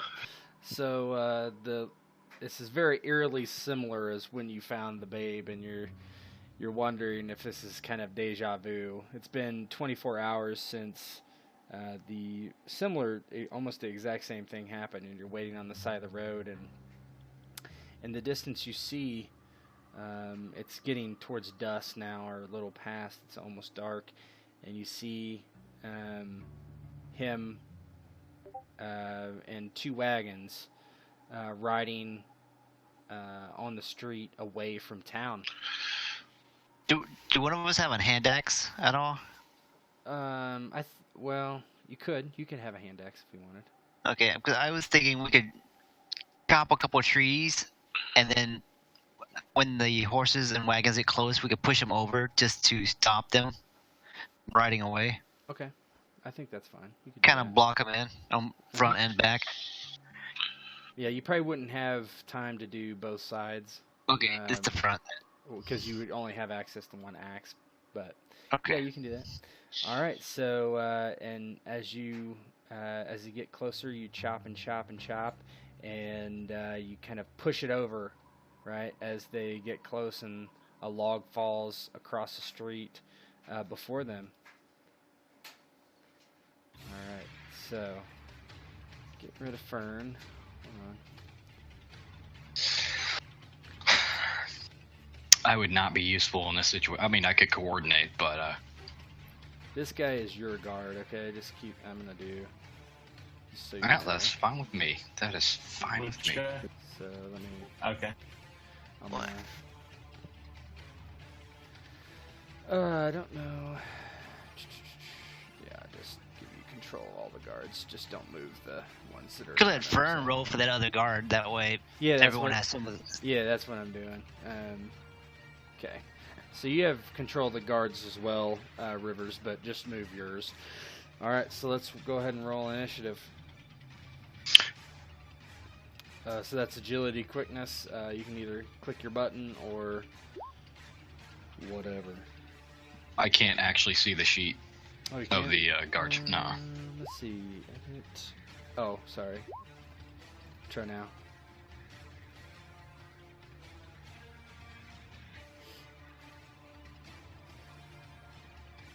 Nope. Really? So does quickness beat out just regular I agility? can see it. I can only see the bio and info. I can't edit the or open the character sheet. It says you're controlling and can be edited by you. I don't know.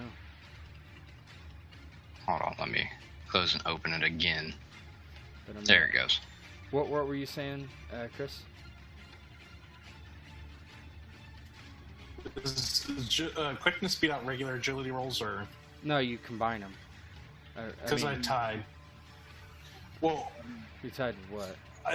the, Oh, John, you go with at the same time. John's roll. You just go. Whoever has the highest agility would go first. But Mine is 3. all right, just hold on. Well, actually, you take your armor into consideration too. So what's your armor? You subtract that from your agility roll. Well, actually, is John still drunk? No, That would make my roll 8 instead of an 11. It would make it a what? Well, if I'm still taking a -3, it'd be an No, 8 instead you're of an not 11. taking any negatives anymore. You're all good. I need a 4 for me. Hold on here. Oh, come on.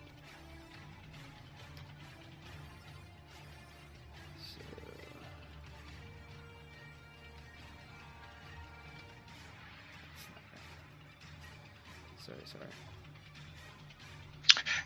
Brit should shoot Lionel's horse. Just saying.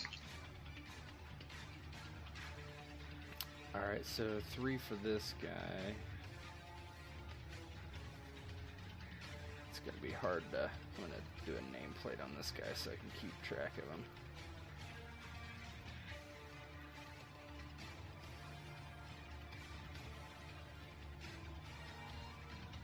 Okay, so 10. What's Brit's armor penalty? It's soft leather. Ratings 2. What's Penalties his- 1. Yeah, penalty. Yeah, okay.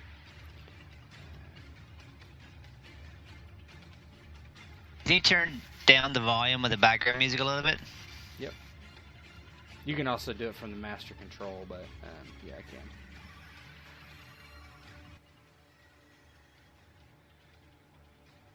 So -1, you said, and you rolled a 10. Yes. So got you at 9. 9. Okay. I need a 4. Oh, I thought you were a 3. 4. Mm-mm. Alan, John's at 10 after armor. John's a 10. Okay. Where's John? Okay, there he is. Add a 10. So What I was guess Alan? that'd bring me down to. I don't have a penalty on my armor. I'll get padded. Okay. So you would go first, I believe. Oh, I gotta do Lionel, but. Lionel.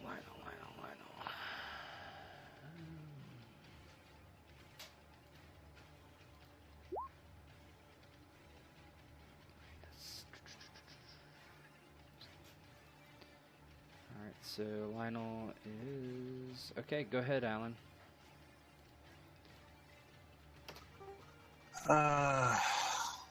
Can I make it to Lionel in one With a go? charge, you can. You can only move 4 with a lesser action. And so will I be able to attack with that charge? Yep, you'll get -1d to your attack. Okay. It's something's Seems like gonna you have would to have happen. wanted then. to have Alan on the other side of the rock. Yeah, it's not my ideal positioning, but Well, oh well. one of you can start over here since there's this guy. So if Alan wants to start over here, he can. That's fine. Yeah. So I wouldn't have to charge then. That's. I think that was for. Was that? Yeah, that's fine. You can just move from there. Yep. Move and attack. It should be wise to maybe attack his horse because That's what I was going to do first. Was attack his horse. Okay. So go ahead. Its combat defense is 10. So do I roll fighting short blades? Because I've got like Morning Star and Stiletto I see as my weapons. Just roll whatever. I mean, you click roll on whichever one you want to attack with. It should be set up correctly. I set them up correctly for you. So if you're using your stiletto, do that. If you're using your Morning Star, do that. So it's a hit for his horse. His horse, you did your stiletto, so that's 4 damage, right? So that's 3 damage. On your stiletto, it's 3 damage? 3 damage, test 1. Yeah, well, test 1 is... Test Okay. 1 is for the dice, not the damage. Yeah, so so it takes 3 damage. The thing is, he has to roll a greater action to control his horse. It's also versus a 10, so let me do that.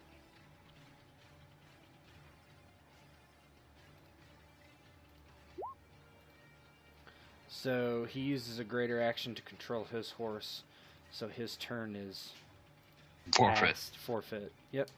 All right. John. All right. John will, Mug 'em. yeah, come after this guard. Okay. I guess I can't distract since I had to move, so Correct. just an attack.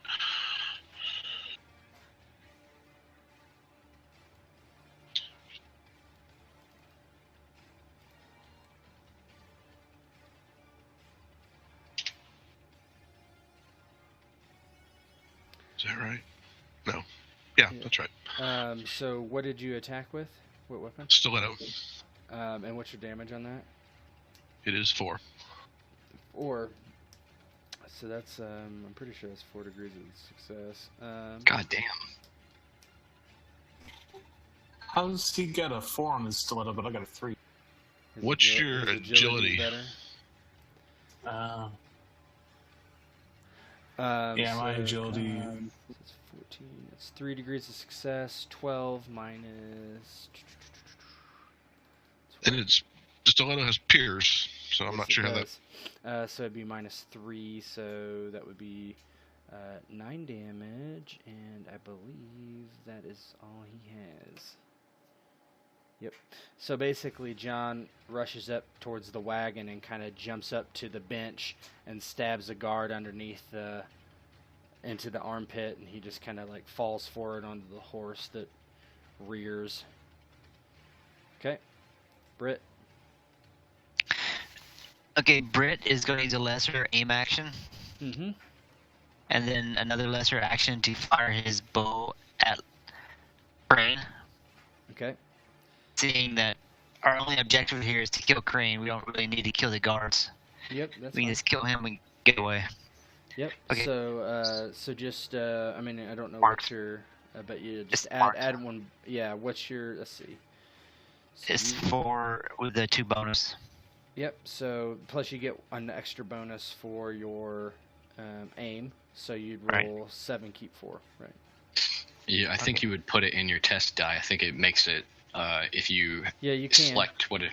You can do that if you're using the sheet. But you can also. Oh, so I just increase that to 3 instead of 2. Yep. You can do no, that. there should be Okay. yeah, there should be a test die thing where you just increase it and it should just add it. You only rolled 6. Roll one more. Just roll a d6, yeah. If it's higher than a 3. Oh, wow, that's, So add 3 to your. So that's a 19. And what is his combat defense? His combat defense is 6. So that's 3 degrees of success. God damn. That's 9 damage minus 7. So most of it is taken by his armor. So basically, you fire an arrow up. He has a shield ready at this point. He brings it up, and it gets just past his shield into his shoulder. All right, my turn. So this guy hops over here onto this side of the bench. He gets +1 for being on higher ground against John, and he attacks. Okay. So, oops. 1 second. And he has a battle axe. So 15 versus what's your combat defense? 10. So 2 degrees of success, that's 8 minus whatever you have. Soft leather, so 2. So you take 6 damage. You can take an injury or wound if you want. Yeah, because otherwise I think it kills him. No, he's oh yeah, he has 6. So you're gonna need to at least take an injury, which would bring you to I guess that would just bring you to 4 damage. So you'd have 2 damage left. You can take a wound, which will negate everything, but that's the only wound you can take. Yeah, better go with the injury. Okay, so you take an injury and you still take 4 damage. Okay. The next guy, seeing Lionel in trouble. Let's see, 1, 2, 3, 4. You can get there doing that, and he attacks Alan. 20. What's your combat defense? That hurt. My combat defense is 10.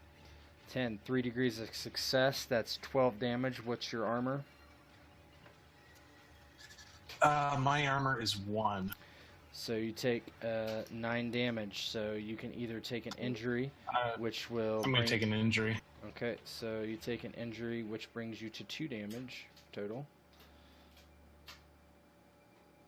Okay. Fern's guard. I'm in a tough position here.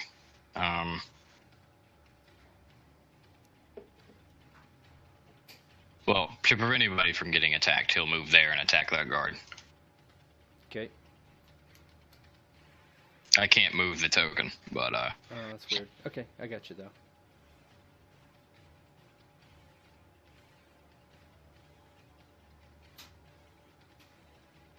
So he rolls 46 keep 3. If you need to do it manually, I don't know what your. nope, it's there. Okay. Oh, you got 14. So 14, that is 2 degrees of success. That is 6 damage, minus 5. So he takes 1.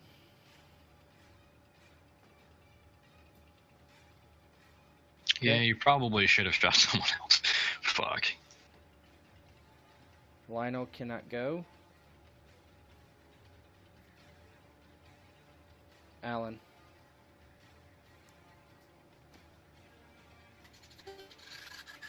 I am going to aim to attack his horse with the Morningstar, trying to kneecap it. You've already attacked with your stiletto. You'd have to use the lesser action to switch out your weapons. Oh, okay. Well, then I'll just try and kneecap it with the stiletto. Okay. But I can aim, though, can I? Yes, you can aim, so you get an extra bonus die.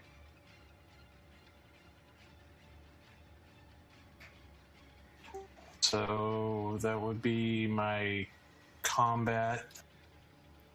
So basically, if I'm looking at your Sorry. character, no, it's fine. So if you're doing that, you would roll. So stiletto, you roll. Already, you roll. Let's see.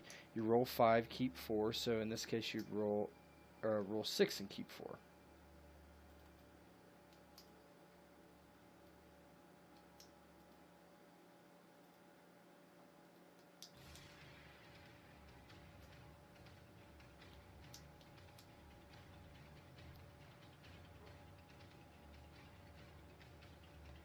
That is a good roll.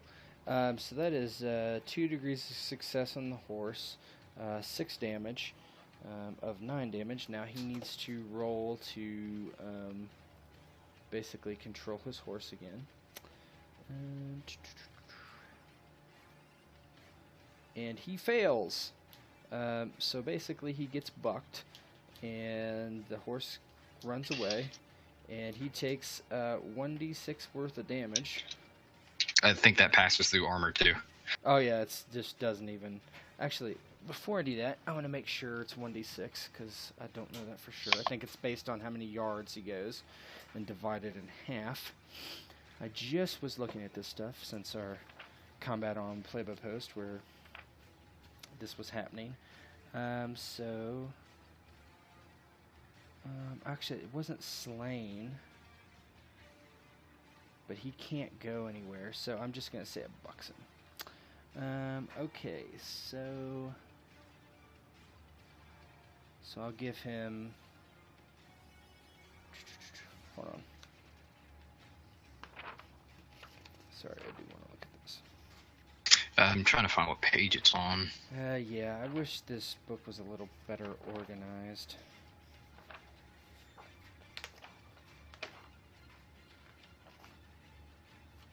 Slain steeds, that's not exactly what I want, see. Should be around there, though. Yeah, you'd think. Is it right? Oh, yeah, here it is. It's just because it's on the end of the page. Take your steed. Blah, blah, blah, blah. That's not really...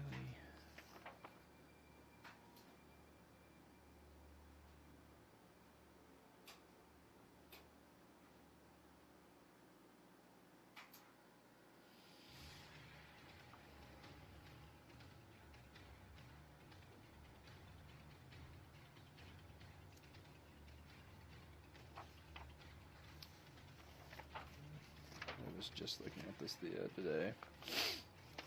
I'm just going to roll on it here in a second.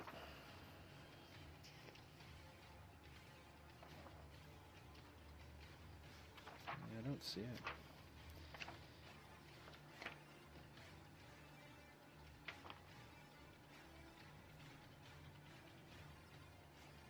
Mounted attack, attacking steeds, it says there. But, you know what, it might be in ride. Which I really hate. I think it is. I really hate that. That'd be dumb. It is. Why isn't it in the falling section? I know. So... A failed test means the animal doesn't move for a round. A critical failure means the animal throws you off.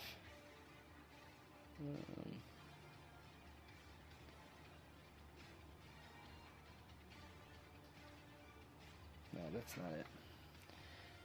In combat, blah blah blah. If an animal is injured or frightened, you must test to control it. The greater action, the difficulty is greater. Okay, blah blah blah. If you fail, the animal sprints away from the source of injury. If you roll a critical failure, which he did,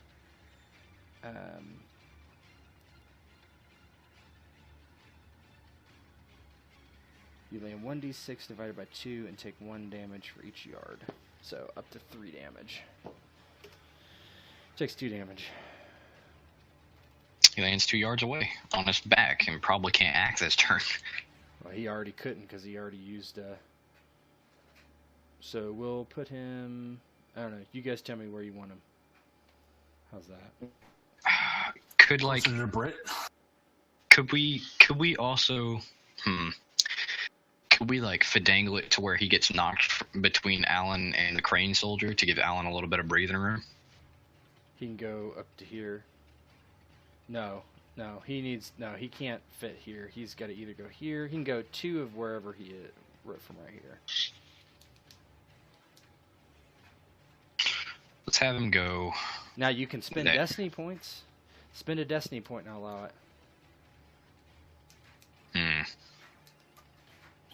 No, because he'll just maneuver around him.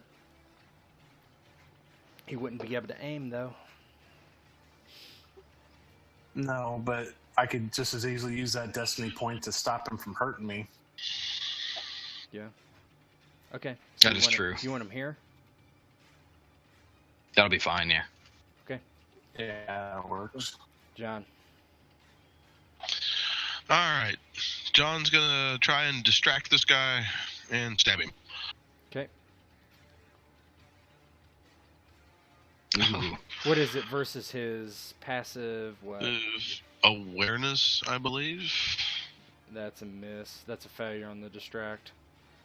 Yep. So you can attack. Alright. That's an awful roll. God, that's terrible. Yeah. You might want to spend a destiny point to reroll one of those die. Like, maybe. Yeah, I think you would need to re-roll more than one. Oh, shit. That's pretty good. This is versus an 8. So that is 4 degrees of success. That's 16 minus whatever his armor is, which is 7. So he takes 9 damage, and John is... Plus Pierce 2. Yep, plus Pierce 2. So John, how do you kill that guy? He lunges at John with the battle axe, gets himself a little bit too far off of the cart. John just reaches up, grabs his shoulder, pulls him down, and drives the stiletto into his neck. All right, John MVP. Damn right. He wants that freaking drink. Yeah. How many people do I got to kill to get a drink around here? All right, Brit.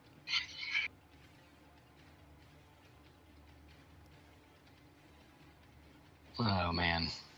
Sure, Joe, you This there? is- Can't hear you.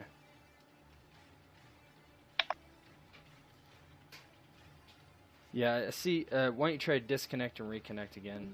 There you go. Yeah, what now? Yeah, I hear you now. Yep.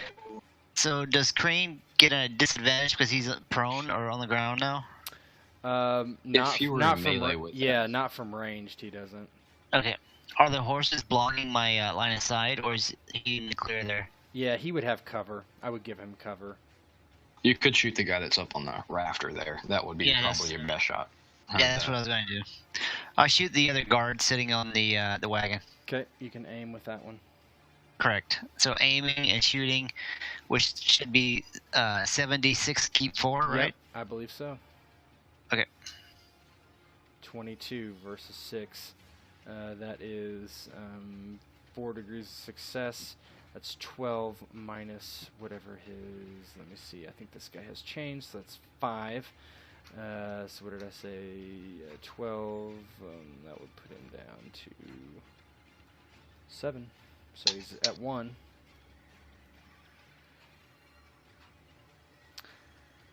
Don't forget your destiny And points, if we guys. only do one more point, damn. Don't forget your destiny points.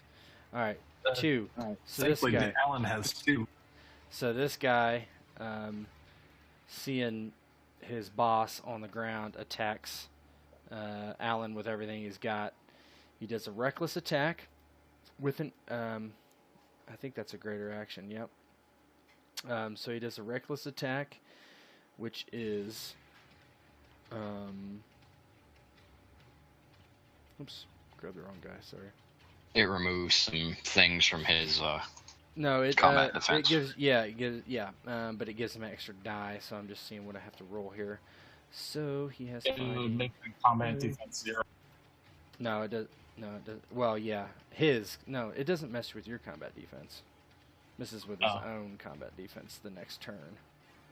So he gets an extra die. 5d6 keep. Wait, hold on. Reckless attack.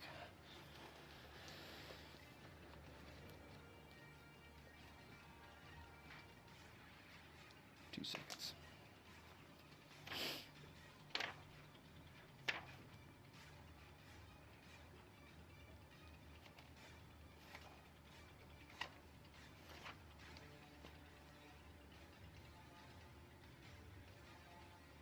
Yeah, you gain plus 1d on your fighting. That's what I thought. Okay. So 5d6 keep 5. Right? Yep. 22. So that would. Yeah, that hits. I'm going to take the wound. Yeah, I figured. Okay, so you take a wound. So now all your rolls have to be manually because the sheets don't work for wounds. Yeah. Okay. So he slams his axe down on Alan's shoulder and drives him to his knees temporarily. Fern's guard. Fern is going to see the opening in this guard here, and I can't move him, but move him to that square, please. Which one? He's here, Okay, he does. and he is going to charge. Okay. So that is minus 1d, yeah? Minus 1d, that's correct, and plus 2 damage. Ooh.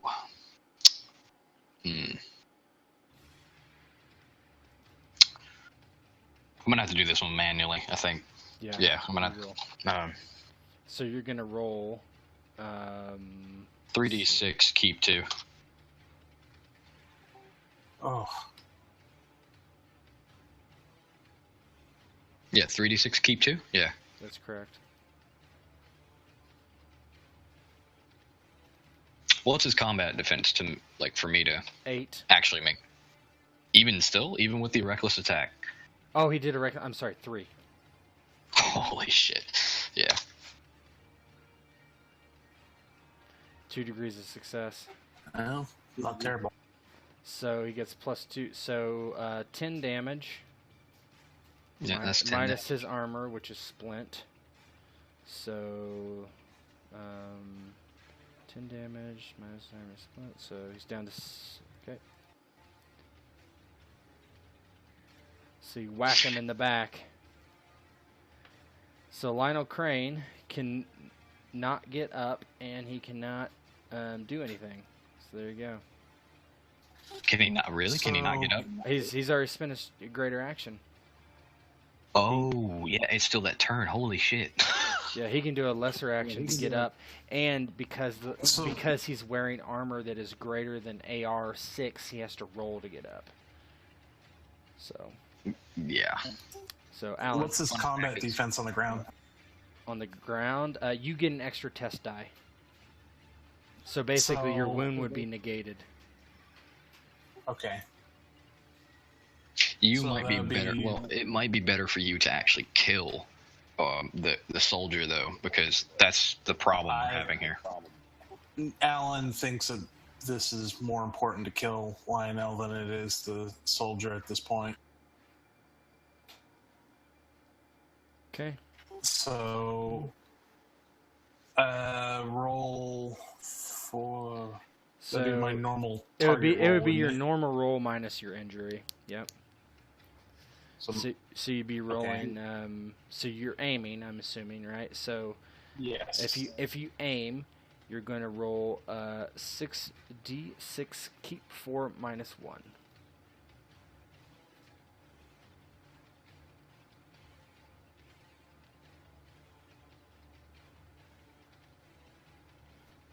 Oh my god, that's terrible. 10. His combat defense, though. 2 degrees of success. Your damage is 3, correct? Yeah. With I'm checking. with I Pierce thought 2. he had some sort of. I thought he had an ability. Allows him to reroll something. I could be wrong. Let's see. What does his sheet say? Hold on. I don't have the qualities on here, so. Shit. I don't either. So without having the qualities in front of me, I can't. I don't I'm not think it was any attacking skill that I'm aware of. I mean, there's a quality section on the character sheet. If they're not on there, then I don't know where they've been. Yeah, it just didn't get put on the character sheet, so. This I mean, what's damage is what it is. Hold on. I can look real quick. All right, hold on.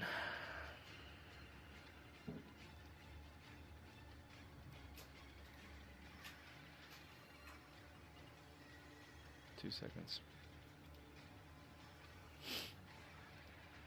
Come on, Excel, open. Danger sense, facing crowd, talented thievery. You have nothing that does anything. Okay, so you did. It's not a big deal. Yeah, you did 6 damage minus 5 because you have Pierce 2, so he takes 1 damage. Ugh. John, get over there and save him. All right. John will move. You can charge if you want into that space you're pointing. Whoever's pointing. Well, John was going to take out this guy in the way, but I guess Brit can shoot that guy. So yeah, maybe we charge into this space. Yeah, and you just roll 1 less die. Yeah, that's the only guy that Brit can hit. It's the soldier that's giving you all the blues. Oh yeah. Yeah. All right. Well, John will go for the soldier. So you roll one less die, plus 2 damage. He has he's 3 combat defense, so still. So roll one less die. So I'm guessing John is So going it's to kill just- his ass, but So at that point, it's just 5d6, keep 5. well, how do you have Fucking 6? You don't have 5 fighting, right? Oh, right. So it's actually, it should be SC with stiletto. It's going to be 5d6 keep 3, right? Minus 1. I think. Yep.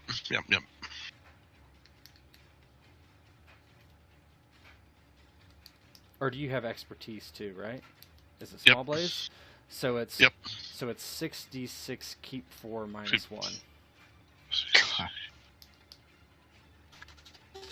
I have short blades as well. Was that supposed to affect something? You don't have expertise. Expertise gives you an extra kept die. Yep. It's pretty. Oh my pretty god. nice. So that is 3 degrees of success. 12 damage minus 5 Plus 2. plus 2. Plus 2. Oh, actually 6 times 3. So 18 minus 5, that kills him.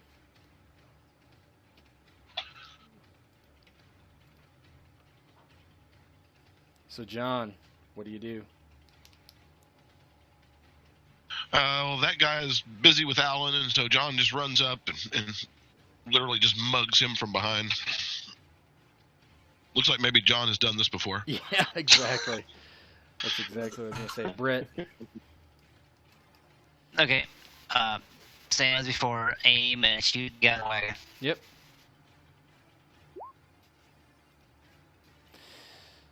So you kill him. You can go ahead and describe it.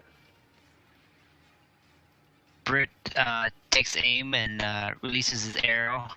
As he watches the guy fall off the wagon, he feels guilty, but at the same time knows that hopefully his wife will be healed by the time he returns. So as that man falls, Lionel kind of looks up and he throws up his hands. He's like, wait. He's like, I have all the money you could possibly want. You don't need to kill me here today. I know this is Boyd's doing. He's like, let us work against that fat man. No harm done here today. No harm. I'm fine. Just don't kill me. Whatever he paid you, I'll double it. I'll triple it even. And John obviously, from what he's been told, that Lionel basically just tried to kill him a day ago. Oh, Lionel just tried to kill me a day ago? Yeah, he's the one, that he tried to hire Alan to kill John. Oh, That's okay. when they left you in Instead, the Alan ganked gutter. him in the. Oh, right. Are we Rather, still in, Alan tried to gank him. are we still in combat turn order, or can we move around? Yeah, he's at your mercy. You can move around. Yeah. Alan just puts a foot on top of his chest and holds a dagger to his throat and kind of waits for everybody to make the decision. I mean, Or the the guard's stiletto, about to rather. club him over the head. Like, they need the head, so.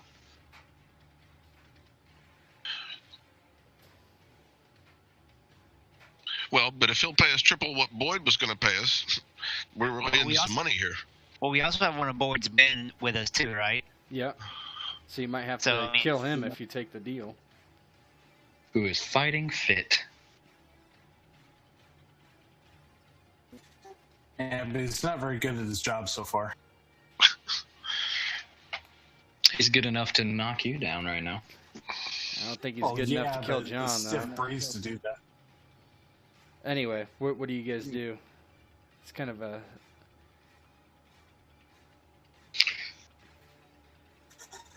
Alan just kind of looks at Brit and John and says, "A bird in the hand's worth two in the bush." Brit understands what Alan's talking about, and looks away. And Alan just cuts his throat. Well, John's not going to make any move to save Lionel, so. It's like, oh no, he slipped and fell with a knife in his hand. Over and over and over. Yeah, so you slice Lionel's throat, and his carotid arteries and jugular start pumping blood into the air, and he like grabs his throat and is like squirming on the ground, and without too much of a delay, his body comes to a still. Yeah, I think the guard here will just like take some sharp instrument and start cutting his head off and put it in the sack that was on his head and run away with the crew after promptly robbing the guards of all their money. And yeah, there's not much there. Are you gonna check what's in the wagons? Are the wagons readily identifiable? Wagons or horses? Alan would for sure. Readily Alan's identifiable? gonna at least take a wagon with him. No, they're just just normal wagons. oh shit! Why don't we just hide? money? Why don't we hide the bodies? Why don't we hide the bodies in the trees over there? And Right. Take and the take a take the wagon. horses too. Yeah, Of course. we have a getaway vehicle. Like, Okay. Yeah, you collect the Well- wagons, and there's assorted goods in there. Nothing particularly special, but worth some money for sure. Probably a gold. You can go to the effort of. Well, and if we're if we're getting out of here, then we keep at least one wagon and team. Yeah, that's a good idea. Let's keep at least one team together. Okay. I even go to the effort of trying to move the tree out of the way so people can pass by and not really look too much into, Right. Well, John will help Brit with that, or Alan with that. Sorry. Yeah, throw the bodies over the into the trees and throw the rocks over them to hide them. Okay, you hide the bodies. So there's only one thing left to do now. Let's go back and talk to Boyd. Yeah. yeah, Yep. All right.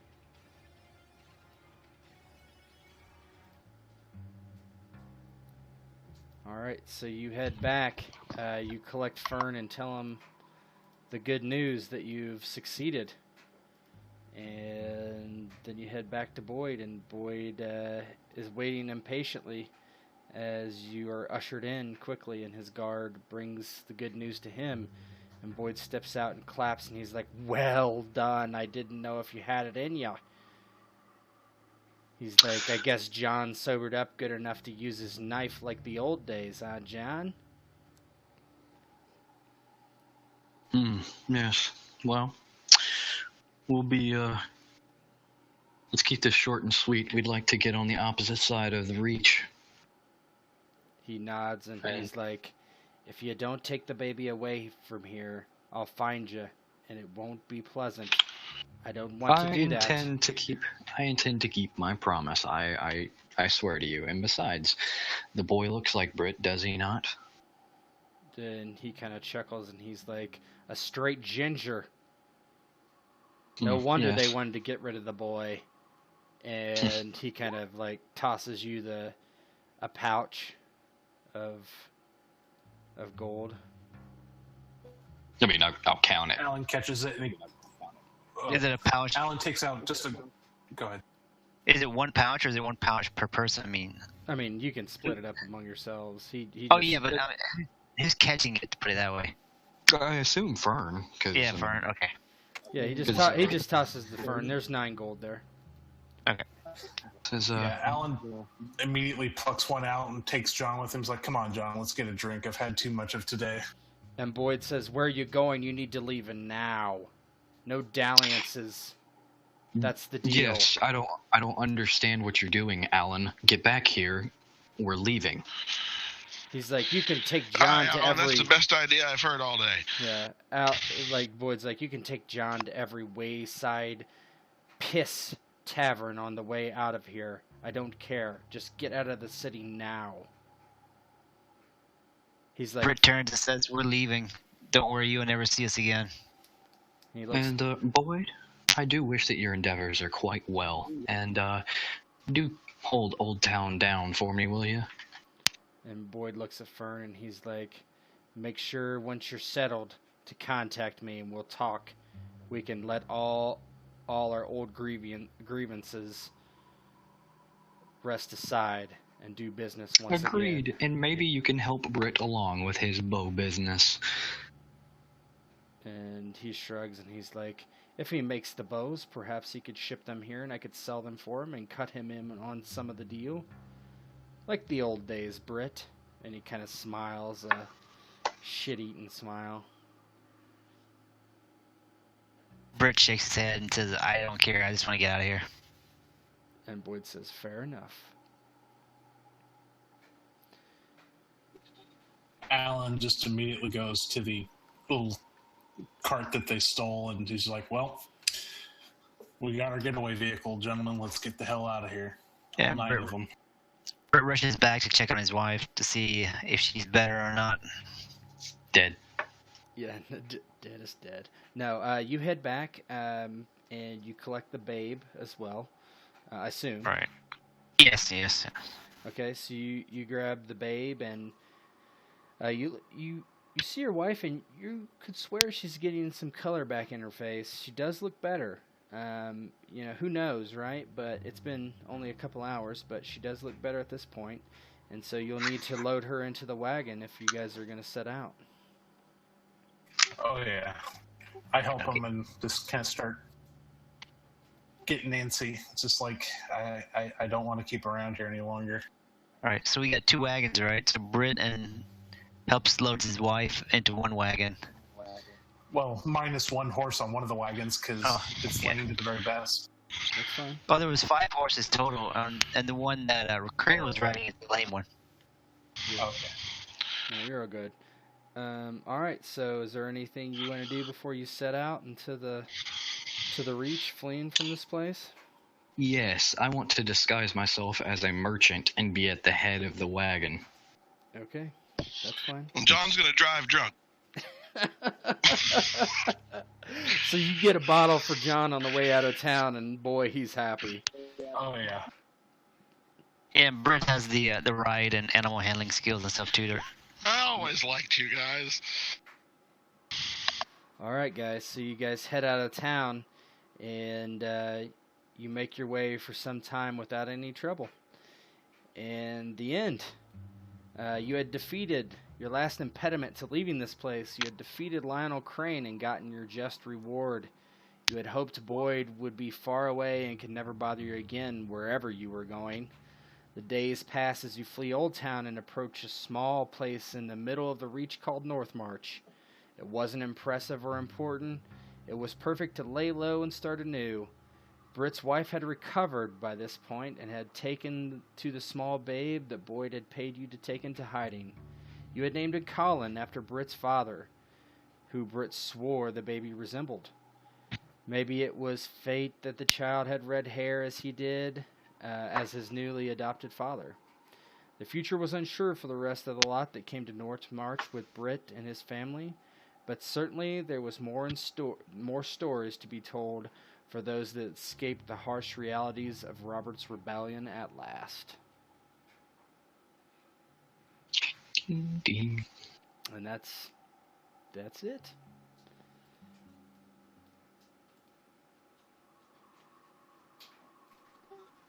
Alan bled all along the way. That's okay. What's a vagrant's blood?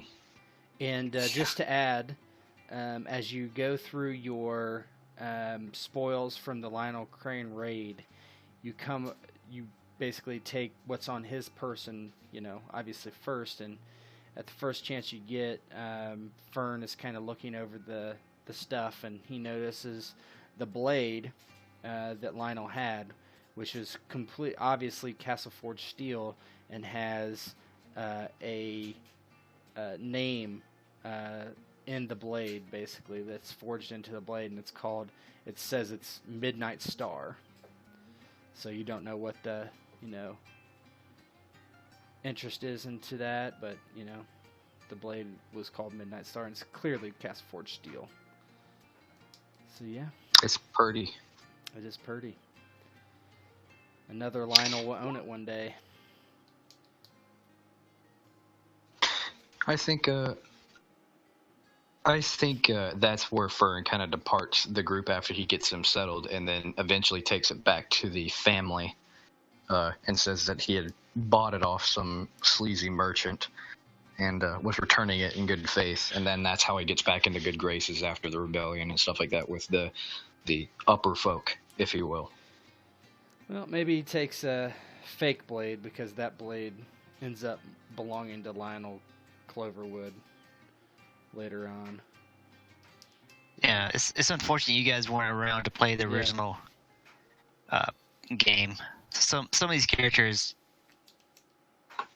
come into play in the original game. Yeah, so like the Midnight Star is the Castle Forge steel blade that Lionel Cloverwood has, right? So that's like the main guy from Clover Bloom's Red, and he's in the Cape of Eagles game briefly. He's the But doesn't that get passed down? Midnight Star. Yeah. I think Aston has it, maybe. Yeah, I think so. I don't know who else would have it at this point. Yeah, I don't think it's on his character sheet though. One of these days, Ted, you got to do a game about, like, maybe not even the Valyrian steel blade, but do